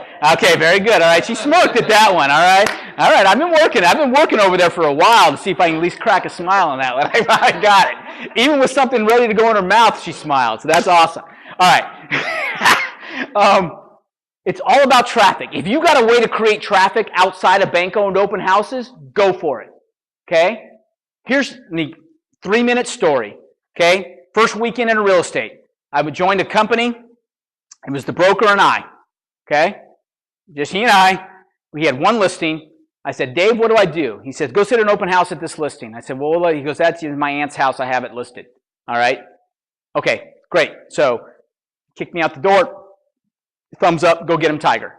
All right? Didn't know what I was doing. I sat there both days of the open house, Saturday, Sunday, met 3 people. One was the neighbor next door, just wanted to see what the furniture looked like. One was the neighbor across the street, five doors down, who had heard, hey, I heard some weird things go on in this house. I just want to come check it out.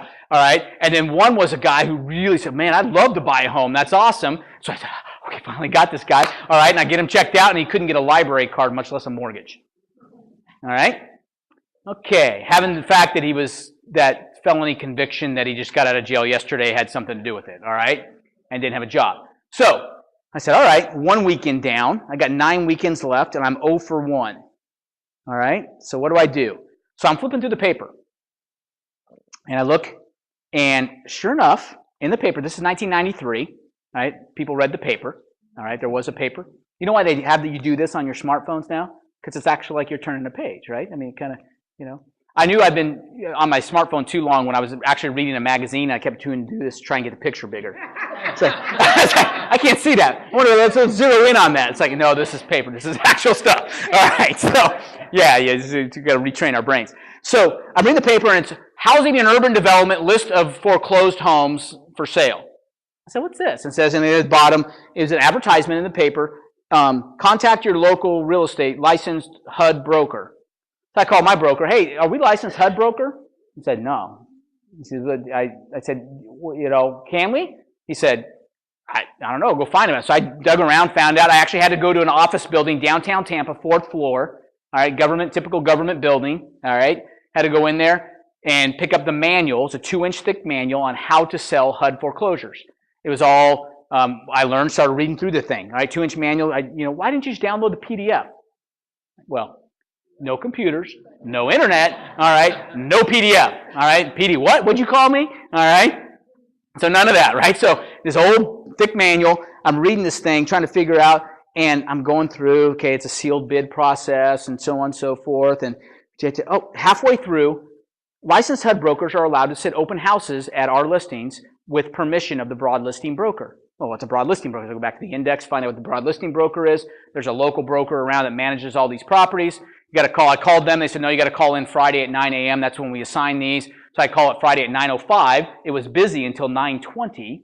All right. And I finally get through, and I say, okay, I want that house. Nope, taken. All right. So I just thought, I don't know. I got nothing else to do. Why not try this, right? So I finally get one. It was down, and I remember like it was yesterday. Okay. In that same manual, the signs must say government resale open house. Must. Have to. Okay. No other variation. There's a government controlled, right? So it must say that. So I had saved up $128 from a marketing budget while I was teaching, all right, that I was going to invest in my real estate career. All right, so I took all my $128 and bought 6 signs. It said government resale open house. Remember, that was yesterday. It was in Largo, right off of Belcher Road, south of East Bay, all right, and I said, okay, it says I can have it. It's a mine for the day, so I showed up at 9:30 in the morning on a Saturday, okay. Oh, I thought open houses were only 1 to 4. Yeah, exactly. All right. What was that? You just passed your test. Was that on the test? That open houses can only be held at between 1 p.m. and 4 p.m.? Nowhere. I didn't see it. Chapter 475 doesn't have it. All right. I looked. All right. You can have open houses any time of the day, anywhere, any place, anytime with people's permission. Okay. So I get there at 9:30. I put my 2 signs out on Belcher. All right. Get back in my car. Drive up to the next corner. As I get to the corner to my directional sign getting in, I stop, pull over, get out of the car, walk back to my trunk, get ready to pop my trunk, and I look and a car pulls behind me. All right? So I kind of look at him, eyeball him. I told you I was raised in Southern California and not Beverly Hills. All right? Okay? I was not in the hood, but the edge of the hood. All right? And so I'm acting, somebody pulls behind me. I got a defensive stance, and let's go. Here we go. Bring it on. All right? We just kind of made eye contact, and I said, all right. So I go out and pop my trunk, put my sign in that corner. I go to the next corner, which is the street the house is on, and pull over to put my last directional sign in. And sure enough, I pull out, I get out, walk back to the trunk. 2 cars pull behind me. Okay? Stick that sign in the yard. Okay? Kind of looking at them. Drive up 5 houses down on the left. There's my house. I pull in the driveway. By the time I get out of the car, 3 cars are there. All right? Put my sign in the yard. I met more people before I had the door open than I had the previous weekend, right? That day, 38 people through, all right? 38. Now, as a math guy, I said, okay, 2 days, 3 people, all right? 1 day, 38 people. Probability and statistics, I took that class. Probability of finding a qualified buyer is greater if I meet 38 a day than 1.5 a day, okay?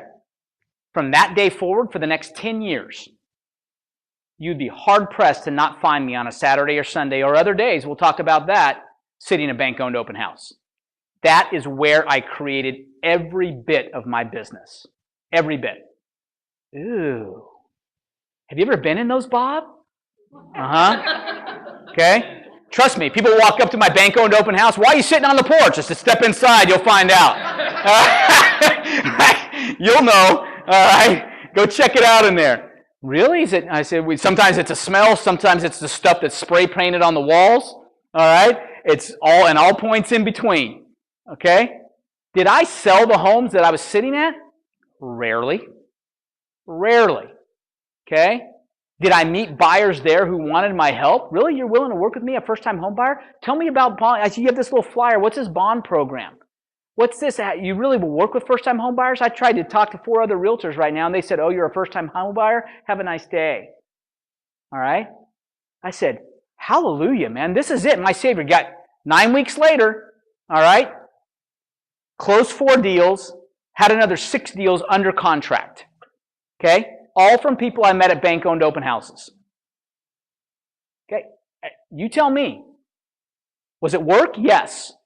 Was there power on in these properties? And was it June? No. It was June, but not power on in the properties. Was there water? No. Was it comfortable? No. Did I have a $2,000 a month billboard out there on I-275? No. Okay? Did I have 48 bus benches saying Bob's the bomb? All right? All right? With the O and Bob being a little bomb, a little shh, Bob's the bomb. Okay? No. I didn't have my own logo. I didn't have my personalized this. And certainly my red pins and blue pins and green pins were not lined up. All right? I was out making mistakes. That first day, well, how do these government foreclosures work? Remember I told you 2-inch manual, right? Well, why don't you guys look around? It's like, it's a sealed bid process. Oh, okay, yeah, when do they open those? Why don't you guys look around? Every Tuesday morning at 9 a.m. If I was flying by the seat of my pants, guys, figuring out. Here's the beauty. When I met 38 people, the beauty of meeting 38 people is that when I screwed up with those first 5, it didn't matter. There's another 33 coming. I just got better. I'm not going to say that again. That didn't work. Right? But I only have 1 person coming through. That didn't work. Now I'm screwed for the day. We go back to teaching. Practice my geometry lessons again. Here we go. All right? No, I just figured out a way. Now, are there other ways to get traffic? Probably yes. I can give you some. There are a couple of our agents who've taken this to a new level. Matter of fact, Sherry Lowry with Future Home Realty, Lowrey. She and another lady, Lee Ekovich. No, Lee Legue. All right, Lee Legue. Have a booth. Get this. Ooh. Have a booth at the Wagon Wheel Flea Market. What? And you know what it says? Bank foreclosure information. They have 40 to 50 leads a week coming in because they sit there. Yeah, but that's, what I pictured. I pictured driving a Jaguar, hanging out, taking my clients to the country club, all right, and hanging out doing the thing. You know what I mean? That's the way we roll. Well, guess what? That's great. If you're a member of the country club and that's where you're going to get your traffic, go for it. If you're not, figure it out.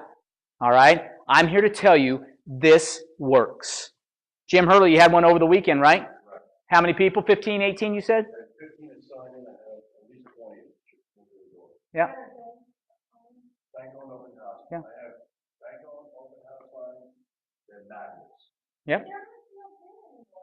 HUDs are listed. Well, they are sealed bid, but it's all done electronically and all that stuff. And I'm not talking now, we've expanded. We're not talking only HUD foreclosures at the time, you know what I mean? Now we're talking Fannie Mae foreclosures, all of them. Well, how do I sit an open house at a Fannie Mae foreclosure? I don't have those listings. So what? You call up the listing agent and say, hey, would you mind if I sat an open house at your listing? I bet your asset manager would be real happy if you could tell them that you're having an open house sat at the home.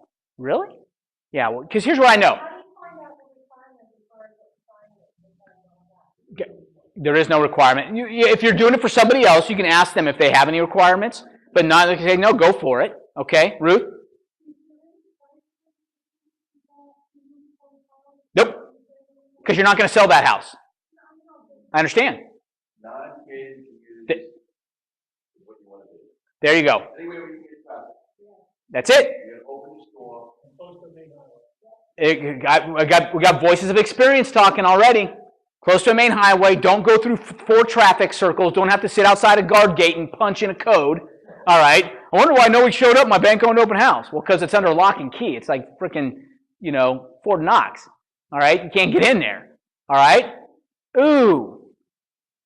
Not what you wanted to hear. I get it. All right? I understand completely, guys. Okay? Traffic, traffic, traffic. If you, by the way, Sherry and Lee are also, or Sherry in particular, is now going to have a booth at the Oldsmar Flea Market as well. All right? And if you want to look her up, Sherry Lowry from Future Home website, she's looking for people to man those. All right? Opportunities. They'll train you, tell you what's going on, how they work their deal. There is a referral fee paid to them because they're the ones setting up the booth and all that stuff. But if you don't want to do that, go find somebody to do that. Now, how do we do that? We're going to teach you. All right? I'll teach you. All right? I've done it 10 years. All right? Every bit of my business came from there. Okay? I was the best corn planting realtor you've ever seen in your life. All right? I was knocking it back by doing this. Other thing we're going to do is we're going to learn to convert. We're going to be really good at converting walk-in traffic into business. Doesn't do you any good to have 38 people through, to have all 38 leave, and you have no names and numbers and nobody that wants to call you. Okay? I got really good at this. All right? Yep, it is. And it's a learned technique. The cool thing is when you get 38 or 15 or 18 people through, 20 people through, you get real good practice at it real fast. Right? How good's your script when you do it one time a day? Not very. But when you got it down by the 20th time, all right? Piece of cake, Jake. All right? Got this figured out. I'll knock this out. Here's my goal. I wanted to pick up one qualified buyer who wanted to buy this month and could buy this month each day I sat an open house. Okay? 52 weeks in a year. I took 2 weekends off. That's 50 weekends. I sat Saturday and Sunday. That's 100 sales. Boom. Hashtag I win. Okay? Game over. Yeah, but, telling you, I don't want to do that, Bob. I get it. All right? I didn't want to teach math. All right? So there I was. I figured it out. I wanted them to walk back to their car and say, honey, we've met our last realtor. That guy's got his shooby-doo going on. All right? I have an 8 and 12-year-old, so I learned to, shooby-doo my words, okay? A guy's got his stuff happening. He knows what's going on. I know, yeah, but Aunt Judy's a realtor. I don't care. Aunt Judy doesn't know what he knows. Right? I'm telling you, that's the way it works. I sold a lot of people whose aunts were realtors. All right? Because they ask them about it. How do you buy a HUD foreclosure? Like, what? All right? I had it figured out. Okay? I was their answer guy. I was that good. How did I get that good? I read the manual fast. Right? Because you know that there's strength in knowledge. Did I tell you that? All right, thanks. Okay. Going to become an expert in investor buyers. We're going to have a couple breakout sessions. We're going to meet here 10 to 12 when we meet. A couple times we're going to meet at 9. All right, you guys, some of you from way up north may have to come to the Tuesday night session, or you may have to get a hotel room down here the night before. All right? Okay? We're going to meet at 9, and the reason we're going to meet at 9 is because we have a couple breakout sessions. One's I'm going to teach you, since you're making all this money, I'm going to show you how to incorporate yourself. Because you're not incorporated, you're wasting tax dollars. Okay? I know the government wastes tax dollars, let them do it, but don't give them more money to waste. Okay? You give them way too much money. You need to incorporate. All right? Other thing we're going to do is we're going to have a special breakout session teaching you how to speak the language of an investor. I'm going to teach you how an investor thinks so that when you meet an investor, you can talk to them intelligently. All right? And we half joke in that seminar portion of it. Talk about Jerry Maguire. Remember Jerry Maguire when you had me at Hello? All right? You talk cap rate to an investor, you had me at cap rate. A realtor that knows what ROI means? Oh my gosh. All right, where have you been all my life? I'm telling you, you're going to separate yourself from the other 99.9% of realtors who are clueless. They go to show an investor a property. Oh, look at this lovely triplex. Let me show you the window treatments. And the investor's saying, what the? Wednesday, Thursday, Friday. WTF, give me somebody, give me somebody that knows what I don't care about the freaking window treatments, all right? I want to talk about how much am I going to cash flow on this bad boy, right? That's what they want. Talk to somebody, you know that, right? You got people looking at for all the time. Hey, what can this rent for? That's it. That's all they care, all right? Man, we're going to work first-time home buyers with vigor. Oh, they're a pain. First time, they take so much work, Bob. Ooh. Here, first-time home buyers, loyal. All right? Why? Because you're willing to work with them. They got turned down by 75% of the other realtors out there who oohed when they said that. Okay? Because they're more work, right? You got to educate them on the process. Here's the good news. You educate them on the process. You're not dealing with people from Germany who are old school that think this is the way we did it in Frankfurt, right? Okay? That's right. All right? So they're loyal, all right? They'll listen to you. They respect you, all right? And once you close it, they are social media frickin' machines. By the time you get home from the closing, they've told their 500 friends who've told 500. Man, you got to use my guy Patrick. And they say, what the heck? Ginny brought a home? She works at Publix and her husband is an AC tech. Right? How'd that happen? I don't know, but you got to call her guy Patrick. He made the magic happen. I don't know. All this is blowing up, and you didn't buy a billboard or a bus bench at all. Okay? They will refer the heck out of you. You treat them right. Here's the thing. We're going to focus on transactions, not the size of a transaction, because every transaction represents 5. Every transaction leads you to 5 if you parlay that correctly. All right?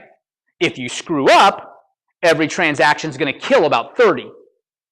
Okay? Because they'll social media that as fast as possible, twice as fast, by the way. Bob sucks. All right? You don't want that out there. Okay? So you want to guard how you're treating those people, but it goes nuts. By the way, that is where you get your listings. Quick story. So I'm at a Prudential office about 2.5 years into my business selling my $58,000 homes. All right? Average sale price, $58,000. Mandatory office meeting every Tuesday at Prudential Brilliant Realty, which became Prudential Brilliant, became Prudential Florida, became Caldwell Banker, now is Berkshire Hathaway Real Estate Services. All right? Okay. So, that being said, mandatory office meeting. I go in every Tuesday morning. These two, you guys remember the Muppet Show? Right? Remember the two old dudes that sat in the balcony? All right, those guys? All right, those guys are funny, right? And they just always they had some chip and something to say about the, I love that. The worst part of this thing is when it started. They're all laughing, right? That's what I pictured. These two old dudes. I don't know if they ever sold anything, all right? But they showed up every meeting to drink the coffee and eat the donut, all right? And, hey, McDougal, did you sell another $52,000 home this week? I said, no, I sold 4. All right, but that's all right. Those first-time home buyers, they're really hard to work with. So I come rolling in about 4 months later with a $350,000 listing, right? Which at the time, this is 1994, 95, all right? It's like $1 million listing. Big time, all right? Who in the hell would list that with you? Is that your grandparents? Giving me all sorts of grief. So I just said, I finally had it. I said, you know what? Hey, guys, actually, it's not my grandparents. It's funny. You remember about 3 months ago, I sold a home to this young couple, $48,000 home, and you wouldn't believe it. I met them at a bank foreclosure open house, and they said, really, you think we could buy? I said, well, what are you paying in rent now? They were paying like $625 in rent, so I sold them a $48,000 home, and their monthly payment's now $418 a month, total, P-I-T-I, all right?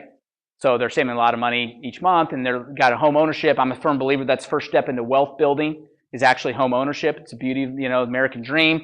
I love it. I found them down payment money, all this kind of stuff. Well, oh yeah, you made a lot of money in that $42,000 home, didn't you, Bob? All right, your broker took 30% of that. I said, well, sell enough of them, it adds up. I said, but more particular was the dad. Trust me, these kids went home and said, hey, we met with this realtor, we met him at a thing, and he says he thinks we can buy a home. And we went and looked at a couple properties, Dad. And it's the daughter's dad, right? And daddy's little girl. My phone blew up. All right? I don't know who you are, but my kids aren't signing anything. I said, hey, who's this? He said, my name's John Jones, and you met my daughter, and you told me you showed them houses. Oh, yeah, Rebecca. Yeah, nice young couple. They just got married about a year and a half ago. Yeah, well, whatever you told them that they can buy a house, all right, they're not doing it. I said, well, I can appreciate that. I said, let me ask you, well, there's just no way. I said, well, what makes you say that? And I walked him through it, and I said, well, here's what I do, and I've done it a lot, and so on and so forth. So I said, but you know what? I bought my first home, and I had no one helping me, Mr. Jones. I was clueless. All right? I think that's awesome that she has an advocate in you. I said, so you know what? We're supposed to go look at properties on Thursday. With your permission, if you want, we can schedule around your schedule. You're more than welcome to come join us. I think it's great to have another pair of eyes. Why don't you come check it out? Matter of fact, if we do go to contract, before we do that, I'll let you meet with the lender who I'm going to recommend to them. I'll let you meet before we sign the offer. We'll let you review it and make sure everything looks good to you. I'm going to show you how we're going to structure it. So we did that every step along the way. Home inspection, he was there every step along the way. All right? 4 months later, get a call. Bob? Yeah, this is John Jones. Hey, Mr. Jones, how's it going? Doing great. By the way, you know what? It's funny. I don't know if you knew, but I'm a executive with ABC company, and I just got notice yesterday I'm getting transferred to Chicago. Well, congrats. Is that a promotion? Oh yeah, it's great. Congratulations. That's awesome. Well, we have to sell our place. I got home last night and I asked my wife and I said, hey, you know who I'm thinking about listing our home, don't you? And she says, it's got to be Bob. He goes, exactly right. He goes, you know what, Bob? I told her, I said, see how hard he worked for 3% of 48,000? Can you imagine how hard he's going to work for 6% of 350? Logical. That's a businessman thinks that way, right? Okay. Did I have a debate? Did I have to do my soft shoe? All right. Because he was interviewing 4 other realtors? Nope. Was there a debate about the 6%? Nope. He said it when he called me. Do you know how hard he's going to work for 6% of 350? He said it. We were done. I just brought over, and I was an order taker at that point. Sign here, fill this out. I was like crapping my pants. 350. It's like, how am I going to market this thing? What am I going to do? I don't know, but yeah, here, you know what I mean? I'll take it. All right. That represents 7 sales in my book. My average sale price is $50,000. All right. I can sell 1 and get 7 times the volume. I'm all in. Let's go. Figure it out. That's how it rolls. That is what's going to happen. All right. Because guess what? All your cold call marketing, all that stuff, at the end of the day, if they know somebody already that they know, like, and trust, your postcard's not going to change that. Okay? It's not. Because someone's got to them and they have somebody that they know, like, and trust in the real estate business and they're doing it. So our goal is to become the know, like, and trust guy, gal. Right? That's who we want to be. I want to be the person that they know, like, and trust to as many people as I possibly can. All right? We're going to convert 80% of our cold listings and 100% of our warm ones. That's what I just said. Here it is. Sign here, do this. Here we go. It's on the market. Bam. We'll teach you that. You want a listing presentation? We got it. We have it online. All right? You having a slick glossy and making sure that your PowerPoint's all tidied up isn't going to change things a whole lot, guys. Not. Okay? Either they know, like, and trust you or they don't. Period. Okay? I know it's not what you want to hear. All right? You want this magical list your way to success. And there's nothing wrong with Gary's list your way to success. It's a great class, by the way. Everything I tell you is out of Gary's list your way to success. All right? But I'm going to show you how do you take that 10 plus, 10 plus plus, 10 plus plus. All right? Mr. and Mrs. Seller, 1 of 3 things is going to happen tonight. All right? All that stuff, great stuff. All right? But if you become the know, like, and trust person, Gary Ubaldini doesn't even get in the door before you. He's not even called. That's what it is. All right? Now, second one. We are going to learn to plant an orange grove. Here's where I want you to live. Okay? Cornfield's great. Take a portion of your time, whatever your acreage is, that's your time you're going to invest in real estate. Initially, you may say, I need 90% corn because I need to create income now. Boom, we'll do it. I sat bank-owned, you know what? I had my Sunday night ritual where I would sit down and analyze, am I on track for my 100 sales a year? Have I met my buyers that I wanted to last week? And I didn't. Guess what? Wednesday afternoon, 5 to 7 p.m., bank-owned open house. What? Chapter 475 says you can't, it has to be a Saturday or Sunday. You can't do an open house on a Wednesday afternoon. I did. Met people. I'm driving along, stuck in traffic. What the heck? Let me pull into here. What's this government resale all about? Because why? Because I knew I was not on track. I had to make my adjustment. All right. No one was teaching me this. I was just figuring it out, by the way. All right. I was just on the fly. Just say, you know what? I'm not where I want to be, so I need to do it. And I want to sleep in the master bedroom and stop at the guest bedroom, so I'm going to go sit in open house 5 to 7. All right? That's the way it is. My accountability partner is tough. All right? Jeanette doesn't mess around. All right? So I figured I was going to do it. Eventually, I want you to start planting more orange groves. Here's the bad news about oranges. Bad news about oranges is that it's not a quick sow to reap cycle, right? It doesn't produce immediate fruit or immediate crop. It's longer. It takes a long-term vision to see it. That's the bad news. Matter of fact, you're putting as much time and effort into that young orange sapling tree on the front side as you ever will, and you're not getting any fruit out of it. You're like, what the heck? Is this really worth it, right? At the end of the day, though, once an orange tree starts to produce fruit, you pick it, and you don't cut down the tree, right? Tree's still there. And you got to nurture it a little bit. Got to make sure it's fertilized. Got to trim it up. Make sure it's pruned. Make sure it's healthy. Eventually, you have enough orange trees producing fruit. Not only can you pick it and not chop it down, but you can pay somebody else to pick it. Sit back and say, hey, you know what? You pick it, you sell it, you let me know when it's sold, and you give me 25% of the profit. How's that sound? It's called a referral fee. All right? Even better, just hire a buyer's agent that's fresh and hungry and doesn't want to plant corn and just ready to go. And you got leads? You got leads? All right, yeah, I got leads. I got all sorts of fruit out there. You want to pick it? Pay me 50%. All right? Why? Because all you're doing is just going out driving around showing property. You can do that. All right? I can teach a monkey how to do that. Right, and write a contract. That's all we're allowed to do anyway, right? Fill out pre-fabricated contracts. We're only fill in the blanks. We're not allowed to change anything, all that kind of stuff, all right? It's because they know the intelligence of most realtors. That's why they've met that rule, okay? Kidding, relax a little bit, guys, all right? Talking about the people not in this room, all right? Not about you, I get it. All right, so here's the story of 7L. There's a book called The 7 Levels of Communication, written by a guy named Michael Mayer. All right? Here's the deal.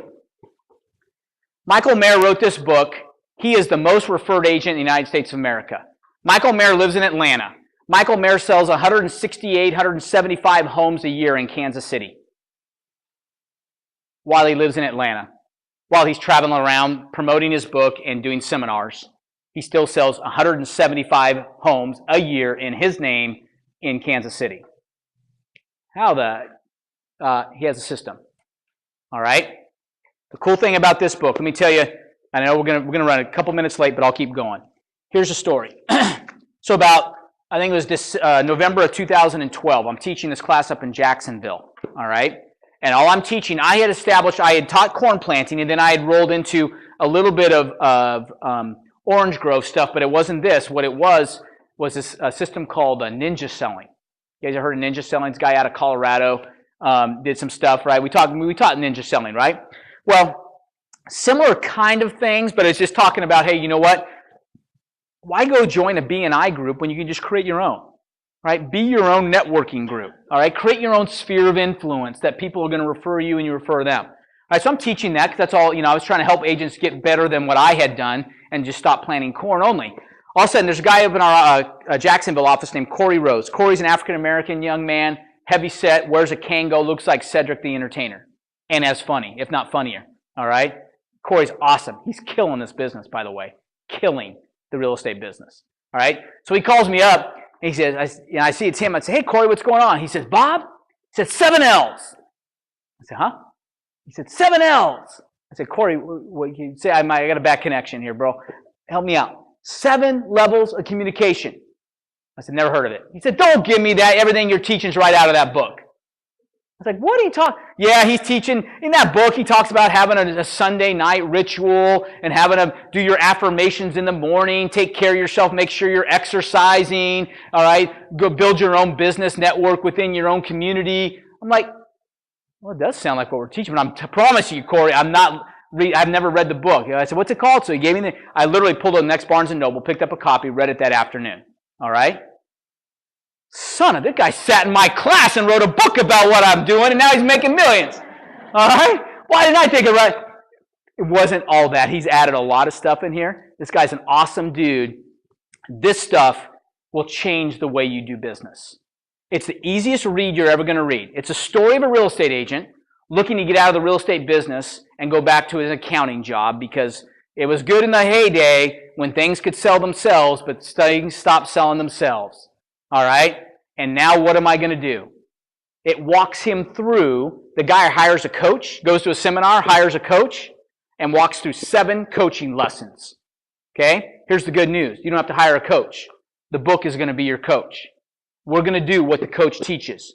Matter of fact, there's going to be so much, there's no way you can do everything that the coach teaches. You take one of the things that we're going to learn in here and knock it out, and you're going to blow away your business. I told our agents all yesterday, the other day, our 1099s went out, and I said, so if you got your 1099, if it's incorrect, let us know, all right?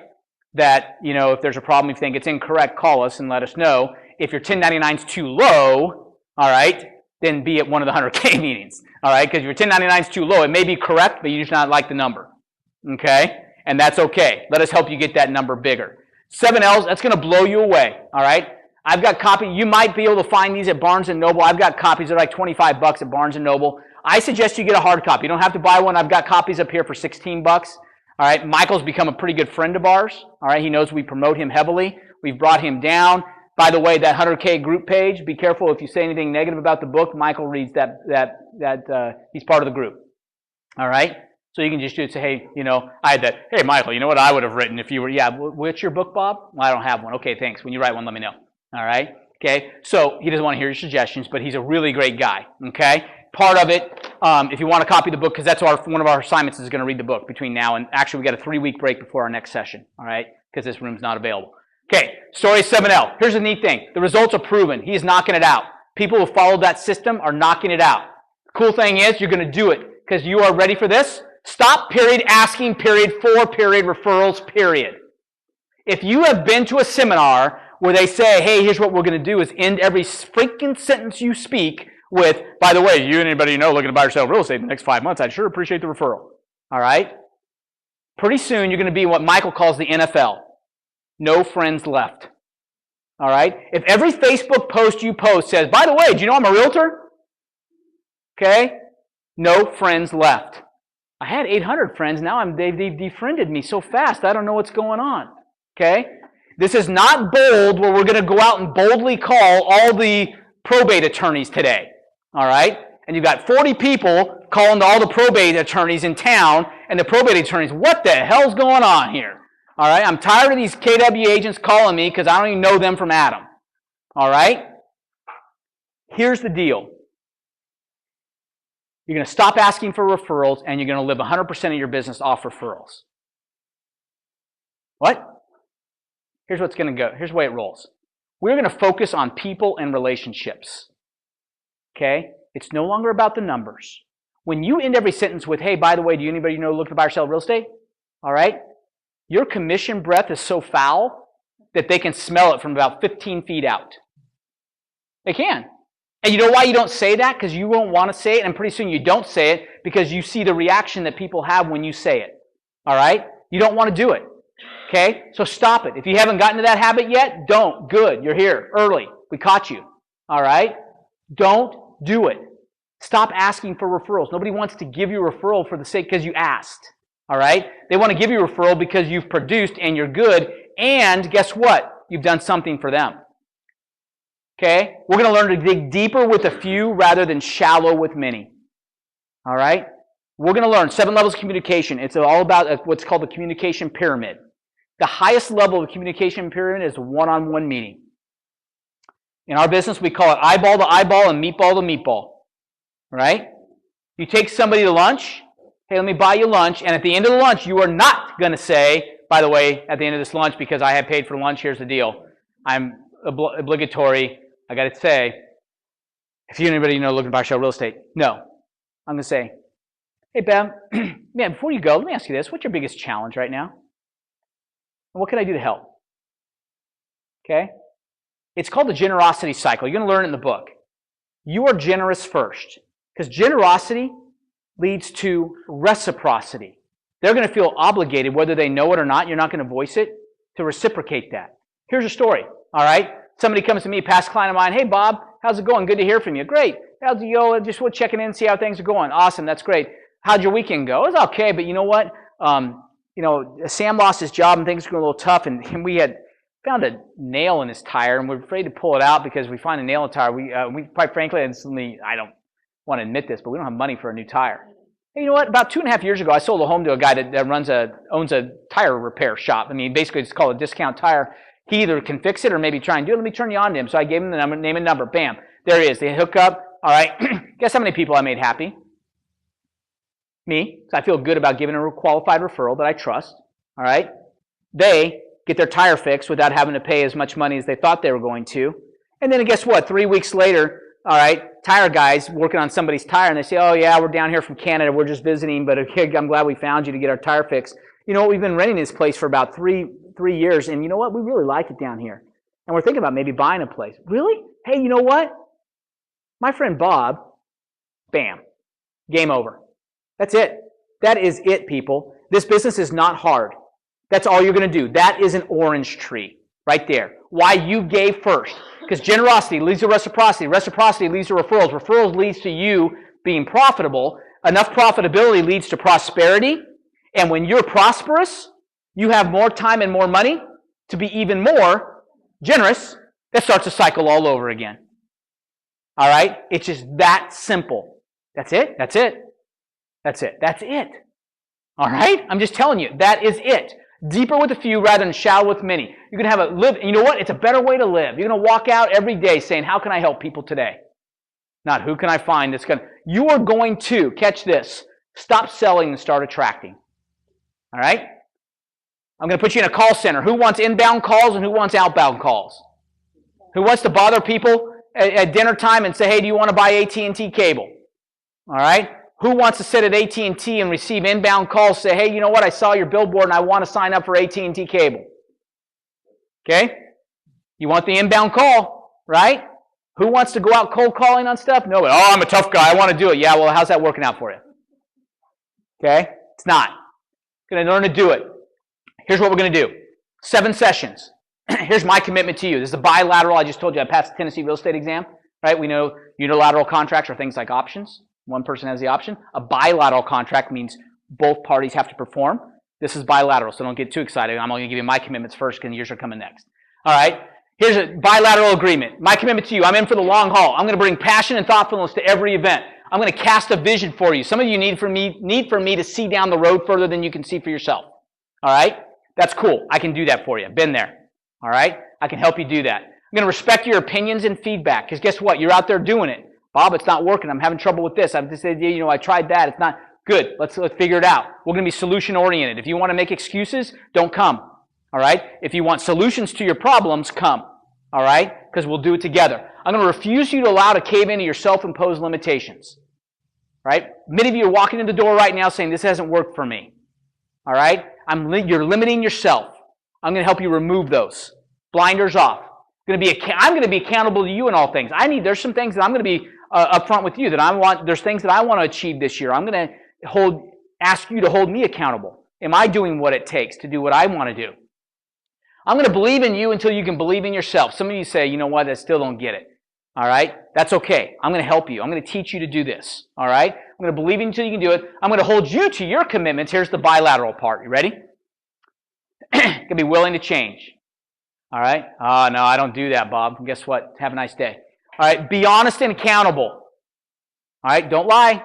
Don't lie to yourself, most of all. Have this discussion with my son. All right? Been there. I've lied to myself in the past. Okay? Well, that's okay. No, I am. Don't lie to yourself. Be honest and accountable.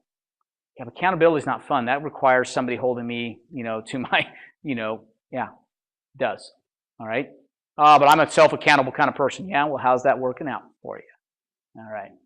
Agree to read 1 book a month. Okay? We're going to read. We're going to read. Why? Fortitudo per centium. Okay? There's strength through knowledge. What is that? Never happened. When you run hard and shut off the TV, you can do it. Can. All right? I'm here to tell you, I'm going to show you here how to do it. Yeah, this is the hardest one for me. All right? I get it. All right? But when you hit the pillow and you know you've run hard and you've done it and you're not wasting your time by checking Facebook one last time before you go to bed, all right? Here's a thing. Don't plug your phone in on your bedstand. Done there. I had to change my place because I would check email. Your phone now becomes everything, right? It's a computer right there. Too easy to check things. All right? Put it down. Go to bed. All right? Sleep like a baby. Wake up and ready to attack the day. What does that have to do with selling real estate? Nothing but everything. You need to be healthy. You need to be healthier than you are. Drinking water is the best thing you can do. Why? It gets toxins out and fills you up so you don't put the wrong toxins in. All right? One of my rules is I'm going to wait to eat till I'm so hungry that I eat an apple. All right? And then eat an apple. Okay? Do it. Okay? Because if not, Doritos Big Grab looks pretty good to me. All right? I got to be honest with you. It's not like I'm a human. I get it. All right? But I'm telling you, when you're hungry enough and you bite into an apple, Katie barred the door, man. That's like the forbidden fruit. I know why Eve and Adam had that problem. All right? That's good stuff. A juicy pear? Now really look out. Okay? I'm just telling you, right? It's a better way to live. Agree. Oh, look out. Everybody in here, and if you're not going to agree to it, don't come. I'm telling you, I'm going to hold you to that. If you aren't being willing to agree to do 30 minutes of cardiovascular exercise 3 days a week, then don't come. Because you're not disciplined. Period. And if you're not going to be disciplined in that, you're not going to be disciplined in this, and you're wasting your time. Yeah, but what does that have to do with selling? Nothing but everything. Nothing but everything. Here's what I got up at the hotel this morning, got up extra early, made sure I hit the elliptical this morning. All right? When I walked out, when I met the guy in the elevator, you know what? I had power. I was eyeball to eyeball. You know why? I was disciplined today already. All right? It's 7:15 in the morning, all right, and I'm feeling really good about Bob. Because you know why? Because I didn't know, because I told myself I was going to, and I did. Right? Didn't hit the snooze button, didn't roll over, I did it. All right? And guess what I learned? If I'm going to attract business, then I need to be attractive. And part of being attractive is, I'm not just talking physically, that, yeah, you are more attractive when you aren't slumping all over the face and falling over the top of your pants. All right? It's true. I told you I'm not going to be, drama for your mama. You want to be patted on the backside. All right, go home. All right? But the other thing is that I want to walk down the street and say, I want to do business with that cat. All right? He's got to go on his head held high. All right? In Tennessee, my son, 12-year-old, he's not real thrilled about it, but he goes to cotillion. All right? Okay? 12, isn't that amazing? Cotillion. You know what cotillion is? I do. All right? And this cotillion is awesome. I'm like reading the manual like, I got to catch up, man. He's learning how to set a place setting. Right? I don't know which one's a dessert spoon. What the heck? All right? Okay? And they have all this stuff. He hates it because it's dancing. All right? What'd you do today, Joseph? And I danced again. All right? Because it's just really cool stuff. Manuals on, with the door swings out, here's how you hold the door for the lady. Here's how you hold out her chair. If you're going to help her with her coat, her right arm goes in first, and then you let her finish. All this stuff, I didn't know. All right? They didn't teach that in the hood. Okay? I didn't know that stuff, right? Okay? So it's just incredible stuff that you can just, because now he's going to be more attractive because he has manners. Manners that I didn't have and still don't have and need to learn. Okay? Always looking to grow. This is important, guys. I'm telling you. You're going to feel so much better. Here's the thing. I know that I feel better about me when my pants fit. Okay? Period. If I'm squeezing into those things and saying, son of a gun, these used to, you know what I mean?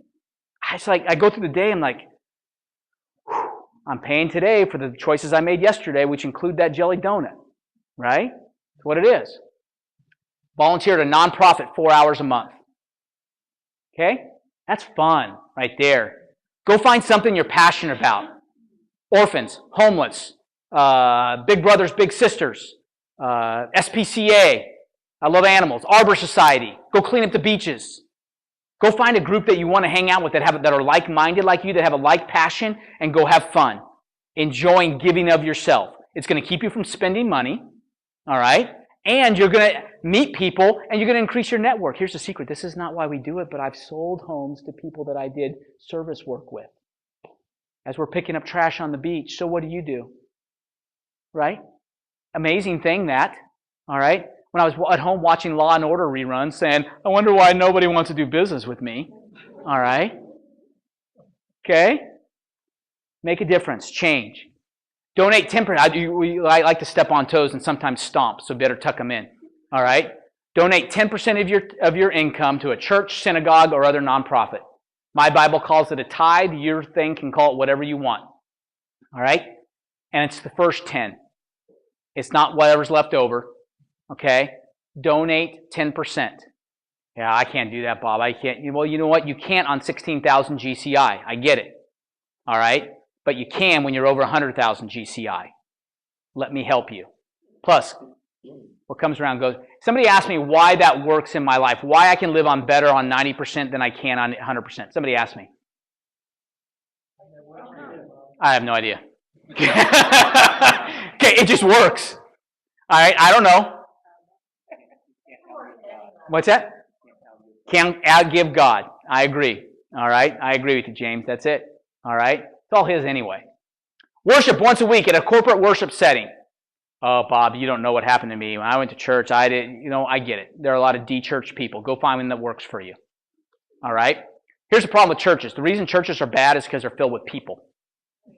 Okay? All right? It is. All right? So go find a church that has the least amount of people that offend you. All right? Kind of hard to. By the way, when you find the perfect church, don't join it, because as soon as you join it, it's no longer perfect. All right? Okay, because we're all flawed, right? Everybody agree? All right? Go hang out with like-minded people. All right? That's part of the like-mindedness. I'm going to go hang out with people who think like I think and believe what I believe. All right? All of this is going to require discipline and accountability, not fun. Neither of those two words suck. Right? Discipline, accountability, nobody likes it. All right? Don't lie to yourself and say, oh, yeah, I love it. Whatever. Okay? You don't. All right, you do it because you see the results and you understand the results of it, but don't lie to yourself, okay? This is not going to be easy, but it will be a defining moment in your life, spiritually, emotionally, intellectually, physically, and financially. And financially is the last one, by the way, okay? I'm not saying it's the last to come, but in my opinion, it's the least important, all right? I think the financial portion is a byproduct of all the others. I really do. That just comes, it happens, right? The other stuff, man, makes life so much better. It's a better way to live. So much better way to live. All right? Okay. Now, here's our basic meeting agenda. We're going to spend 15 minutes quick at the very beginning about planting corn. All right? We're going to talk about, we also have a Friday conference, a conference call. All right? Like that? See? My son hates my puns. Hates them. You know, what's that? I'll get to that in a second. All right? Well, first I got to tell you that I love the fact that I tell you, when I taught, I always tell my students, said, you know, I was so bright growing up, my mom called me son. Let that sink in, huh? Come on. All right. Okay, 15 minutes of laser focus on planting corn. 30 minutes of laser focus on the 7 L's. Okay? You're going to read the book and we're going to talk about it. We're going to live each lesson, and we're going to go through them and bang it out, okay? Then we're going to spend 45 minutes on this. I told you this earlier. This book I don't have a copy of. This one you can get Barnes & Noble. You can get it at the library if you want, okay? But we're going to use it all 2.5 or 3 months worth of these sessions, all right? 7 Habits of Highly Effective People. This, I told you before, I thought I read the book. I hadn't read it. All right, because let me tell you, when I picked it up 1.5 years ago, and I picked it up again just a couple weeks ago because I knew we were going to be teaching it, things like this popped out at me. You will come, this is just in the part 1, all right? And that's all we're reading, by the way, is part 1 first. I'll show you, okay? You'll come to know yourself in a deeper, now you got to listen to this because that's why we're going to read it slow. Because if you try to read this fast, it's not going to sink in, okay? Catch this. You're going to come to know yourself in a deeper, more meaningful way, your nature, your deepest values, and your unique contribution capacity. As you live your values, your sense of identity, integrity, control, and inner directedness will infuse you with both exhilaration and peace. Catch that. Okay, how do you do that? How are you exhilaratedly peaceful? Okay? Can you live exhilaration and peace? Yeah, you can. Okay? You will define yourself from within. Catch, this is such a, man, this is so, I needed this so badly. Catch this. You will define yourself from within rather than by people's opinions or your comparisons to others. Wrong and right will have little to do with being found out.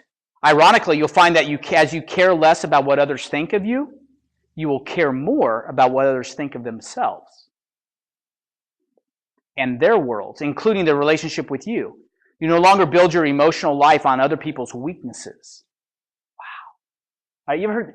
A couple months ago, I was driving in Tampa, and I was coming across Courtney Campbell. I just got into town, and come to the seminar. It's at the, what's the one there in Clearwater? The big hall where Harry Connick comes there sometimes. Ruth Ecker, thank you very much. By the way, if you get a chance to see Harry Connick, no, that thing rocks, dude. I'm telling you, Harry Connick just is that's just a quick aside. When he comes to town, go see him, all right? Never seen people, 70-year-old ladies throwing underwear at the guy. It's crazy. It's funny, man. It's awesome. Okay, all right. So with that on video? Okay, not good. All right. All right. In addition, you'll find it more easy and more desirable to change because there is some core deep within that is essentially changeless. See, I have to read this stuff like a couple times because maybe you guys are smarter than I am. But you'll find it easier to change because there's something in you changeless. You have core principled things, so your principles don't change, but it's easier to change who you are because you have a direction now because your core is telling you who you are. Eesh, powerful stuff, guys. Fillet you open. All right? I won't read that one. Let me read this one. I know we're late, so let me finish this up. Check this out. I have this starred. See it? I have it starred. All right. I admit this is very hard to accept emotionally, especially if you've had years and years of you guys who likes to have excuses for why they are who they are? Okay? Better close your ears. I admit this is very hard to accept emotionally, especially if you've had years and years of explaining our misery in the name of circumstance or someone else's behavior. Well, that's just the way I am, and you don't know how I was raised. I was born in this and that. You did, yeah, right? That's just who I am. I'm sorry. That's just, you're going to have to deal with it. That's just me. Because if you knew I was this as a young child, okay? But until a person can say deeply and honestly, I am what I am today because of the choices I made yesterday. I made yesterday. Not what my granddad did to me. Not because the choices I made yesterday, then that person cannot ever say, I choose otherwise. We can't change our choices and therefore change, remember stimulus and outcome? There's a gap and we have a choice in between. We can't change our outcome until we admit that the power to choose is within us. Okay? That I have the power to choose. So we're going to go through this slow. Because of all the things I talked about, changing who we are is bar none the most important. Okay? Bar none. Where'd my clicker go? Anybody see it? Oh, awesome. Thanks. Okay. Thanks. All right? So we're going to do 45 minutes on that, and then we're going to spend 20 minutes Q&A cleaning up stuff. So here's what you're going to do. Our next meeting is 3 weeks from now, just because normally it would be every other week. We have a 3-week gap, and then we're going back-to-back weeks. All right? Because I'll show you what the upcoming meetings are. All right? Now, this room, because of the availability of this room, it moves around a little bit. Mostly Wednesdays. There's a few Tuesdays, and there's one Tuesday and a Thursday thrown in there, so watch out. Okay? So, here's what you're supposed to do. You're going to get a copy of the 7 Levels of Communication. By the way, $16, you don't have to have the money today. Get one from me. It's an honor system. If you don't have $16 or a checkbook, don't worry about it. Take one, because I want you to read it before we come back next. All right? I'm not going to write your name down. If you do pay me cash, by the way, I forgot to tell this to people last night, and I had to tell them individually. If you pay me cash, email me, hey, Bob, I paid you cash, so I can send you a receipt. All right? So you can write that off. All right? Because we hate paying taxes. All right. Also, obtain a copy of the 7 Habits of Highly Effective People and read just part 1. It's broken down in about 3 or 4 parts. In the front, we'll show you. In my book, it takes you about through page 65 or 70. Okay? 7 Habits of Highly Effective People, part 1. Join the Facebook group page. Okay? You have to have permission to get in. All right? So you just go there, ask for permission. You know why we do permission? We've got about 220 realtors in there right now. All right? Title agents, mortgage guys. They smell 220 agents in a group. You know what I mean? And so we don't allow them in, all right, if they're going to be hounding for business and all that kind of stuff. And then, by the way, when you're in there, rules are we're not posting your listings and everything else. All right, you got a new listing, we'll see it in the MLS. All right? You have a buyer looking for something that's not in the MLS. Anybody got a pocket listing? Put that out there. I'm all about that. All right? But it's something, hey, look, We have access to the MLS as well. All right, don't tell us about your new listing. Corn planting conference call, the conference call. All right, Fridays, 10 a.m. Eastern. 760. That's starting this Friday, 2 days from now. 760-569-0100. Participation code 572423. Okay? We won't know your name. We don't have caller ID. And all I'm telling you, sometimes it'll be a 10-minute call. Sometimes it'll be a 40-minute call. You know what we do? We keep going until people don't have any more excuses. Yes, ma'am. Yeah, I think it says to put in pounds, so don't put it twice. You'll have to hit pound at the end. Yeah. 10 a.m. If you want, and again, and use it as you need. All right? If, hey, I'm good this Friday, no problem. It's not, again, we're not going to take a roll there, so I don't know who's on. Yeah, it's coming. Next slide. Next point. Good point. All right. Fridays, 10 a.m., 572. By the way, and again, all we're going to do is overcome objections here. All right. Oh, I want to sit a bank-owned open house. Okay, what's your problem? Well, I don't have any signs. Who's got a good source for signs? All right, I got one here. Done. Okay, next excuse. Oh, I don't have anybody who wants to do it. Oh, you know what? I talked to a guy, and he has like 8 foreclosures, and he said we could sit any of them. Here's his number. Okay, great. You got his number to call. Good. Next. I don't want to work. Can't help you. Okay. We just keep overcoming excuses. Who's not sitting one? All right? And if that's okay, if you've got more business than you know what to do with, then don't. It's cool. You got it. I'm not making you do this. I just want to be an opportunity that we can have another chance to say, Friday before Saturday and Sunday coming, let's get you one. Why not do it tomorrow? What's that? It's funny. I got to tell you this. I live in Tennessee, so my son and I go to the Titans football game. All right? Nashville, Tennessee is not only in the Bible Belt, but the buckle of the Bible Belt. Okay, we are in the heart thick of it. All right? So we get to the game, and the Titans were actually battling the Bucks for who's going to get the first pick in the draft. Okay, we're both bad. All right, okay. And you guys, we were watching the score. We were there the last game, and they said if we lose and the Bucks lose, then we get the first pick. And the Bucks were up like by 20 points in the third quarter. Like, right on. And all of a sudden, what? Yeah. So now we're stuck with Jameis Winston, and you guys get the other guy. So, all right. Anyway. So that being said, all right, all of a sudden, first we get there and we're sitting down. Game start at noon Central, so we're there, and it's about 12:15. First really big third down, all right, and they want us to get loud. You've been to a football game. They implore the crowd to get loud on third down, right? The Colts had third down. So one of the country music stars comes on, pre-recorded billboard message, you know what I mean? He gets out and says, all right, Titan fans, let's get loud. Church is over. I said, only in Tennessee do they do something like that. They know everybody. I heard we moved there, and the first question was, how many kids you have and what church do you go to?